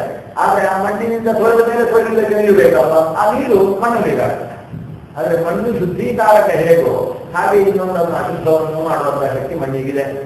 ಆದ್ರಿಂದ ಆ ಅಶುದ್ಧಿಯನ್ನು ತೆಗೆಯುವುದಕ್ಕೆ ಮತ್ತೆ ನೀರೇ ಬೇಕು. ಅದರಿಂದ ನೀರು ಮಣ್ಣಿಗಿಂತ ಮೇಲಿನ ಶೋಧಕ, ಅದರಿಂದ ಅದನ್ನು ಶೋಧಕ ಅಂತ ಕರೆದು ನೀರು. ಆದ್ರೆ ನೀರು ಕೂಡ ಅಶುದ್ಧಿ ಆಯ್ತಲ್ವಾ, ಅದನ್ನು ಶುದ್ಧಿ ಮಾಡುವುದಕ್ಕೆ ಮತ್ತೆ ಬೆಂಕಿ ಬೇಕಾಗುತ್ತೆ. ಬೆಂಕಿ ಮಣ್ಣನ್ನು ಶುದ್ಧಿ ಮಾಡುತ್ತೆ, ನೀರನ್ನು ಶುದ್ಧಿ ಮಾಡುತ್ತೆ. ಆದ್ರಿಂದ ಅಗ್ನಿ ಅನ್ನುವುದು ಪಾವಕ ಆಯ್ತು. ಹೀಗೆ ಮಣ್ಣು ಮಣ್ಣಿನಿಂದ ಶೋಧಕ, ಶೋಧಕದಿಂದ ಮೇಲೆ ಪಾವಕ. ಪಾವಕ ಅಂದ್ರೆ ಪವಮಾನ ಅಂದ್ರೆ ಪವಿತ್ರೀಕರಿಸುವಂತಹದ್ದು. ವಿಶೇಷ ಏನಂದ್ರೆ ನೀರಿನಿಂದ ನಾವು ಶುದ್ಧಿ ಮಾಡಿದ್ರೆ ನೀರು ಅಶುದ್ಧ ಆಗ್ತದೆ.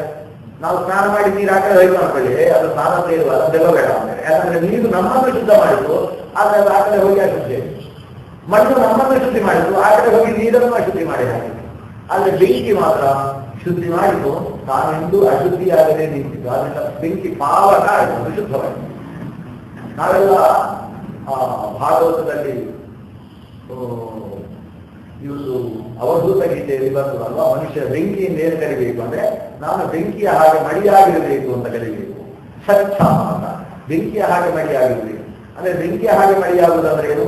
ನಾವು ಅಕಸ್ಮಾತ್ ಸ್ನಾನ ಮಾಡಿ ಮಡಿಯಲ್ಲಿ ಬರ್ತಾ ಇದ್ರೆ ನಮ್ಮನ್ನು ಯಾರಾದರೂ ಮತ್ತೊಬ್ಬರು ಮುಟ್ಟಿದರೆ ಏನಾಗಬೇಕು? ಅವರು ನಮ್ಮಿಂದಾಗಿ ಶುದ್ಧ ಆಗಬೇಕು. ಅದು ಬೆಂಕಿಯ ಹಾಗೆ ಮಡಿಯಾಗುವುದು ನಮಗೆ. ಆದ್ರೆ ನಮ್ಮ ಪ್ರಸಂಗ ಯಾರು ಅಶುದ್ಧಿಯವರು ಮುಟ್ಟಿದ್ರೆ ನಾವು ಅಶುದ್ಧಿ ಆಗ್ತೇವೆ ಹೊರತು ಅವರೇ ಶುದ್ಧಿ ಆಗ್ತಾರೆ ನಮ್ಮಿಂದ. ಆದ್ರೆ ಬೆಂಕಿ ಹಾಗಲ್ಲ. ಬೆಂಕಿಯನ್ನು ಅಶುದ್ಧಿಯಾದ ವಸ್ತು ಮುಟ್ಟಿದ್ರು ಕೂಡ ಬೆಂಕಿ ಅಶುದ್ಧ ಆಗುವುದಿಲ್ಲ, ಮುಟ್ಟಿದ ವಸ್ತು ಶುದ್ಧವಾಗ್ತದೆ ಬೆಂಕಿಯಲ್ಲಿ. ಆದ್ರೆ ಅಗ್ನಿ ಎಲ್ಲವನ್ನೂ ಪವಿತ್ರೀಕರಿಸುವಂತಹದ್ದು ಅನ್ನುವ ಕಾರಣದಿಂದ ಅಗ್ನಿಗೊಂದು ಪವಮಾನ ಅಂತ ಹೆಸರಿದೆ. ಆದ್ರೆ ಅಗ್ನಿಯೂ ಅಶುದ್ಧಿ ಆಗ್ತದೆ. ಅಗ್ನಿ ಶ್ಮಶಾನಿ ಅಶುದ್ಧಿ ಅಂತ ಅಗ್ನಿಗೂ ಕೂಡ ಅಶುದ್ಧಿತ್ವ ಇದೆ. ಆ ಅಗ್ನಿ ಎಂದೆಂದೂ ಶುದ್ಧ ಅಂತ ನೀವು ಹೋಮದಲ್ಲಿ ಅಗ್ನಿ ಪ್ರತಿಷ್ಠೆ ಮಾಡಬೇಕು. ಅಲ್ಲಿ ಪಕ್ಕದಲ್ಲಿ ಒಂದು ಸ್ಮಶಾನದಿಂದ ಹೋಗಿ ಅಗ್ನಿ ತರಬೇಕು. ಆದ್ರೆ ಅಗ್ನಿಗೂ ಕೂಡ ಅಶುದ್ಧಿತ್ವ ಇದೆ. ಕೆಲವು ಫಲ ವಿಶೇಷಗಳಿಂದಾಗಿ ಅಗ್ನಿಗೆ ಅಶುದ್ಧಿತ್ವ ಬರ್ತದೆ, ಅಥವಾ ಅಗ್ನಿಯಲ್ಲಿ ಬಿದ್ದಂತಹ ಅಮೇಚ್ಛ ವಸ್ತುವಿನಿಂದಾಗಿ ಅಗ್ನಿಗೆ ಅಶುದ್ಧಿತ್ವ ಬರ್ತದೆ. ಅಗ್ನಿಯಲ್ಲಿ ಹಾಕಿದಂತಹ ಶಾಸ್ತ್ರ ನಿಷಿದ್ಧವಾದ ಇಂಧನಗಳ ಕಾರಣದಿಂದ ಅಗ್ನಿಗೆ ಅಶುದ್ಧಿತ್ವ ಬರ್ತದೆ. ಕಾಸರ್ಕನ ಮರ ಅಥವಾ ಕಜ್ಜಿಲ ಮರ ಅಥವಾ ಜಾಲಿಯ ಮರದ ಕಟ್ಟಿಗೆಯಲ್ಲಿ ನೀವು ಅಗ್ನಿಯನ್ನು ಉರಿಸಿದ್ರೆ ಆ ಅಗ್ನಿಯನ್ನು ಯಜ್ಞದಲ್ಲಿ ಪ್ರತಿಷ್ಠೆ ಮಾಡಬಾರದು, ಪ್ರತಿಷೇಧ ಮಾಡ್ತಾರೆ. ಯಾಕೆ ಅಗ್ನಿ ನಿಷಿದ್ಧವಾಯಿತು? ಈ ಅಗ್ನಿಯಲ್ಲಿ ಇಂಧನದಿಂದಾಗಿ ಒಂದು ವಿಶೇಷ ಶಕ್ತಿ ನಿಷ್ಪನ್ನವಾಗುತ್ತದೆ. ಏನೋ ಉಪಸ್ತುರುತೆ ಅಂತ ಚರಕವನ್ನು ವ್ಯವಸ್ಥೆ ಮಾಡ್ತಾರೆ. ಒಂದು ಔಷಧಿ. ಏನು ಔಷಧಿ ಅಂದ್ರೆ ನೀರನ್ನು ಕುದಿಸಿ ಕೊಡಬೇಕು ಕುಡಿಲಿಕ್ಕೆ. ಕರುಳಿಗೆ ಸಂಬಂಧಪಟ್ಟ ರೋಗಕ್ಕೆ ಒಂದು ಔಷಧಿ. ನೀರನ್ನು ಕುದಿಸಿ ಕೊಡಬೇಕು ಕುಡಿಲಿಕ್ಕೆ. ಯಾವುದರಲ್ಲಿ? ಮಡಿಕೆಯಲ್ಲಿ. ಎಷ್ಟು ಕುದಿಸಬೇಕು? ಆ ನೀರು ಎಷ್ಟಿತ್ತೋ ಅದರ 1/6 ಭಾಗವಷ್ಟು ಕುದಿಸಬೇಕು. ಅಂದರೆ ಮಡಿಕೆಯಲ್ಲಿ 6 ಲೋಟ ನೀರು ಹಾಕಿದ್ರೆ ಆ ನೀರು 1 ಲೋಟ ಆಗುವ ತನಕ ಕುದಿಸಬೇಕು. 6 ಚೊಂಬು ಹಾಕಿದ್ರೆ 1 ಚೊಂಬು ಉಳಿಯುವಷ್ಟು ಕುದಿಸಬೇಕು. ಮಡಿಕೆಯಲ್ಲೇ ಕುದಿಸಬೇಕು. ಅದು ತಾಮ್ರದ ಪಾತ್ರೆಯಲ್ಲಿ ಕುದಿಸಿದ್ರೆ ಅದಾದ್ಮೇಲೆ ನೀರು ಕೊಡ್ಬೇಕಷ್ಟೇ. ಅಲ್ಲ, ಯಾಕೆ ಅದು ಕುದಿಸಿದ್ಕೊಳ್ಳಿ ಔಷಧಿ ಹೇಗಾಯ್ತು? ಅದಕ್ಕೆ ಇಂತಹ ಕಟ್ಟಿಗೆಯಲ್ಲೇ ಅಲ್ಲಿ ಅಡಿಯಲ್ಲಿ ಬೆಂಕಿ ಮಾಡಬೇಕು ಅಂತ. ಅದಕ್ಕೊಂದು 4 ರೀತಿಯ ಕಟ್ಟಿಗೆ ಹೇಳ್ತಾರೆ. ಇದರದ್ದೊಂದು, ಇದರದ್ದೊಂದು ಸೌದೆ ಹಾಕಿ ಅದೇ ಇಂಧನದಲ್ಲಿ ಅದನ್ನು ಕುದಿಸಬೇಕು. ಇದರ ಪರಿಣಾಮ ಏನಾಗ್ತದೆ ಅಂದ್ರೆ ಆ ಇಂಧನದ ಶಕ್ತಿ ಆ ನೀರಿನಲ್ಲಿ ಸೇರುತ್ತದೆ. ಅಂದ್ರೆ ಯಾವ ಅಗ್ನಿಯಲ್ಲಿ ಯಾವ ಇಂಧನದ ಮೂಲಕ ನಾವು ಅಡಿಗೆಯನ್ನು ಮಾಡಿದ್ದೇವೆ ಅದರಲ್ಲಿ ಆ ಇಂಧನದ ಶಕ್ತಿ ಸೇರುತ್ತೆ. ಆದ್ದರಿಂದ ಅಡಿಗೆ ಮಾಡುವಾಗ ಇಂಧನ ಯಾವುದನ್ನು ಉಪಯೋಗಿಸ್ತೇವೆ ಅನ್ನೋದನ್ನು ಗಮನಿಸಿ ಅಂತ ಧರ್ಮಶಾಸ್ತ್ರ ಆದೇಶ ಮಾಡ್ತದೆ. ಹಾಗಾಗಿ ಅಗ್ನಿಗೂ ಕೂಡ ಕೆಲವೊಂದು ಇಂಧನದ ಕಾರಣದಿಂದ ಅಥವಾ ಕೆಲವೊಂದು ಪ್ರದೇಶದ ಕಾರಣದಿಂದ ಅಶುದ್ಧಿತ್ವ ಬರ್ತದೆ. ಅಂಥ ಸಂದರ್ಭದಲ್ಲಿ ಶುದ್ಧೀಕಾರಕವಾದದ್ದು ಯಾವುದು ಅಂದರೆ ಗಾಳಿ. ಅಂದ್ರೆ ಅಗ್ನಿಗಿಂತ ಒಂದು ಹಂತ ಮೇಲೆ ಹೋಯ್ತು ವಾಯು. ಆಯ್ತಾ? ವಾಯು ಇದ್ದಾಗಲೂ ಆ ಅಗ್ನಿಗೂ ಪರ್ವತ. ಅಗ್ನಿಯನ್ನು ಆ ಅಗ್ನಿಯ ಮುಂದೆ ಯಾವುದು ಈಗ ಸ್ಮಶಾನದಲ್ಲಿ ಅಗ್ನಿ ಇತ್ತು, ಆ ಅಗ್ನಿಯನ್ನು ತಂದು ಈ ಕಡೆ ಪ್ರತಿಷ್ಠೆ ಮಾಡಿ ಇಲ್ಲಿ ಮಾಡಿ 1 ದಿವಸ ಬಿಡಿ, ಗಾಳಿ ಬೀಸಿತ್ತು, ಬೀಸಿ ಅದಕ್ಕೆ ಅದು ಬೆಳೆದು ಆಮೇಲೆ ನೀವು ಶುದ್ಧ ಅದು ಅದೇನು ತೊಂದರೆ, ಅಶುದ್ಧಿ ಹೋಯ್ತು. ಆದರೆ ಅದಕ್ಕೆ ಗಾಳಿ ಬೀಸಿದ್ದರಿಂದ ಶುದ್ಧಿಯಾಗಿ ಗಾಳಿ ಅಗ್ನಿಯನ್ನು ಶುದ್ಧಿಗೊಳಿಸುತ್ತೆ. ಅದರಿಂದ ಈ ವಾಯು ಅವನು ಇವನಿಗೂ ಪವಮಾನ. ಅಗ್ನಿ ಎಂಬ ಪವಮಾನನಿಗೂ ಪವಮಾನನಾದ ವಾಯು ಆದ್ದರಿಂದ ವಾಯುವನ್ನು ಅಗ್ನಿಗಿಂತ ಮೇಲಿನ ಪವಮಾನ ಅಂತ ಕರೀತಾರೆ. ದೊಡ್ಡ ಪವಮಾನ. ಈ ಗಾಳಿಯನ್ನು ಶುದ್ಧೀಕರಿಸಲಿಕ್ಕೆ ಬೇರೆ ಯಾವುದು? ಗಾಳಿ ಸ್ವಲ್ಪ ಹೊತ್ತು ಘಟಾರದ ಕಡೆಯಿಂದ ಬೀಸಿತು ಅಂದ್ರೆ ಅದರ ವಾಸನೆಯನ್ನು ಹೊತ್ತುಕೊಂಡು ಕಳಿಸ್ತಾರೆ. ಸ್ವಲ್ಪ ಬೀಸಿ ಅದೇ ತಾನಾಗಿ ಶುದ್ಧ ಆಗ್ತದೆ ಹೊರತು ಅದನ್ನು ಶುದ್ಧಿ ಮಾಡಲಿಕ್ಕೆ ಮತ್ತೊಂದಿಲ್ಲ. ಆದ್ರಿಂದ ವಾಯು ಸರ್ವಶ್ರೇಷ್ಠ ಶುದ್ಧಿ ಶೋಧಕ. ಆದ್ರಿಂದ ವಾಯುವನ್ನು ಪವಮಾನ ಅಂತ ಕರೀತಾರೆ. ಅದರಿಂದ ಇಲ್ಲಿ ಹೇಳಿದ್ರು ತಸ್ಮಿನ್ ಮಾಂ ದೇಹಿ ಪವಮಾನ. ಓ ಸರ್ವಶೋಧಕನಾದಂತಹ ವಾಯುವೇ. ಇಲ್ಲಿ ವಾಯು ಅಂದ್ರೆ ಬೀಸುವ ವಾಯುವಿಗೆ ಸಂಬಂಧಪಟ್ಟಂತಹ ವಾಯು ಅಲ್ಲ, ಶ್ವಾಸೋಚ್ಛ್ವಾಸಕ್ಕೆ ಸಂಬಂಧಪಟ್ಟಂತಹ ವಾಯು. ಮನುಷ್ಯನಲ್ಲಿ ಈಗ ಹೊರಗಿನ ಅಶುದ್ಧಿಯನ್ನು ನಾವು ನೋಡಿದ್ದೀವಿ. ಒಳಗಿನದ್ದು ಅಶುದ್ಧಿ. ಇದು ಹೊರಗಿನ ಅಶುದ್ಧಿಗಿಂತ ಭಯಾನಕವಾದಂತಹ ಅಶುದ್ಧಿಗಳು ಹೊರಗೆ ಆಗ್ತವೆ. ಅದು ಕೂಡ ಈ ಮಣ್ಣು ನೀರು ಬೆಂಕಿ ಗಾಳಿ ಇಲ್ಲದೆ ಆದರೂ ಒಳಗಿನ ಅಶುದ್ಧಿಗಳು ಕೂಡ. ಈ ಅಶುದ್ಧಿಗಳನ್ನು ಪರಿಹಾರ ಮಾಡುವುದಕ್ಕೆ ಮಾರ್ಗ ಏನು? ಪ್ರಾಣಾಯಾಮ. ಪ್ರಾಣಾಯಾಮ ಅನ್ನುವುದು ಅವನ ಒಳಗಿನ ಅಶುದ್ಧಿಯನ್ನೆಲ್ಲ ಶೋಧನೆ ಮಾಡತಕ್ಕಂತಹ. ಪ್ರಾಣಾಯಾಮಿ ಶೋಧಯೇತ್ ಮಾರ್ಗಾನ್ ಮನಶ್ಚೇತಿ ಸದಾ ಸ್ಮೃತಿ. ಅವನು ತನ್ನ ನಾಡಿಗಳನ್ನೂ ಪ್ರಾಣಾಯಾಮದಿಂದ ಶುದ್ಧೀಕರಿಸಿಕೊಳ್ಳಿಕ್ಕಾಗ್ತದೆ, ಮನಸ್ಸನ್ನು ಕೂಡ ಪ್ರಾಣಾಯಾಮದಿಂದ ಶುದ್ಧಿಗೊಳಿಸಲಿಕ್ಕೆ ಆಗ್ತದೆ. ಎಷ್ಟು ಅಂದ್ರೆ ಪ್ರಾಣಾಯಾಮದಲ್ಲಿ ನಾವು ಗಾಳಿಯನ್ನೆಲ್ಲ ಹೊರಗೆ ಬಿಟ್ಟು ಒಳಗೆ ಹಾಗೇ ಖಾಲಿ ಬಿಟ್ಟರೆ ಅದಕ್ಕೆ ಹೊರಗೆ ಗರ್ಭ, ಬಹಿರ್ಗರ್ಭ, ಬಹಿರ್ಕುಂಭಕ ಅಂತ ಹೇಳ್ತಾರೆ. ಈ ಬಹಿರ್ಕುಂಭಕವನ್ನು ಮಾಡಿ ಆಮೇಲೆ ಮತ್ತೆ ಗಾಳಿಯನ್ನಷ್ಟನ್ನು ಒಳಗೆ ತೆಗೆದು ಕುಂಭಕದಲ್ಲಿದ್ದು ಭಗವಂತನ ಸುಂದರ ರೂಪವನ್ನು ಧ್ಯಾನ ಮಾಡಿದರೆ ಅದು ಮನಸ್ಸಿನಲ್ಲಿದ್ದಂತಹ ಪಾಪ ಶೈಲಗಳನ್ನೆಲ್ಲ ಸುಟ್ಟು ಧ್ವಂಸ ಮಾಡುತ್ತೆ. ಆ ಗಾಳಿಗೆ ಅಂತಹ ಅಗ್ನಿಶಕ್ತಿ ಇದೆ. ಆದ್ರಿಂದ ಈ ಗಾಳಿಯನ್ನು ಬರೀ ಪ್ರಾಣ ಅಂತ ಕರೆಯುವುದಿಲ್ಲ, ಇದನ್ನು ಪ್ರಾಣಾಗ್ನಿ ಅಂತ ಕರೀತಾರೆ. ಸುಡುವ ಶಕ್ತಿ ಇದು. ಒಳಗಿನಿಂದ ಪಾಪಗಳನ್ನು ಸುಡುವ ಶಕ್ತಿ, ಅದನ್ನು ಪ್ರಾಣಾಗ್ನಿ ಅಂತ ಕರೆಯುವುದು.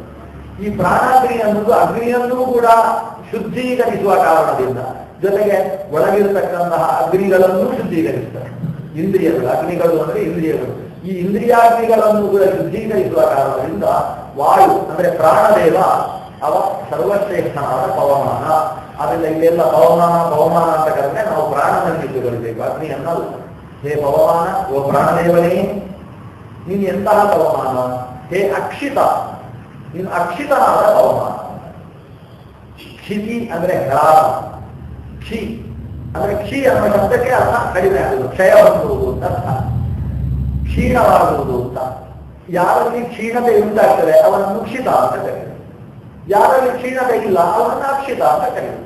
ಪ್ರಾಣದೇವನಿಗೆ ಹ್ರಾಸ ಇಲ್ಲ, ಅದರಿಂದ ಪ್ರಾಣವನ್ನು ಅಕ್ಷಿತ ಅಂತ ಕರೀತಾರೆ. ಉಳಿದ ಚೇತನಗಳಲ್ಲೆಲ್ಲ ಒಂದು ಥರದ ಹ್ರಾಸ ಇದೆ. ನಿಜವಾಗಿ ಹ್ರಾಸ ಅಂದ್ರೇನು? ಕಡಿಮೆ ಆಗುವುದು ಅಂತ. ಅದು ಶರೀರದಲ್ಲಿ ಹ್ರಾಸ ಇದೆ ಹೊರತು ಆತ್ಮನಲ್ಲಿ ಹ್ರಾಸ ಅಂತ ನಾವು ಹೇಳ್ತೇವೆ.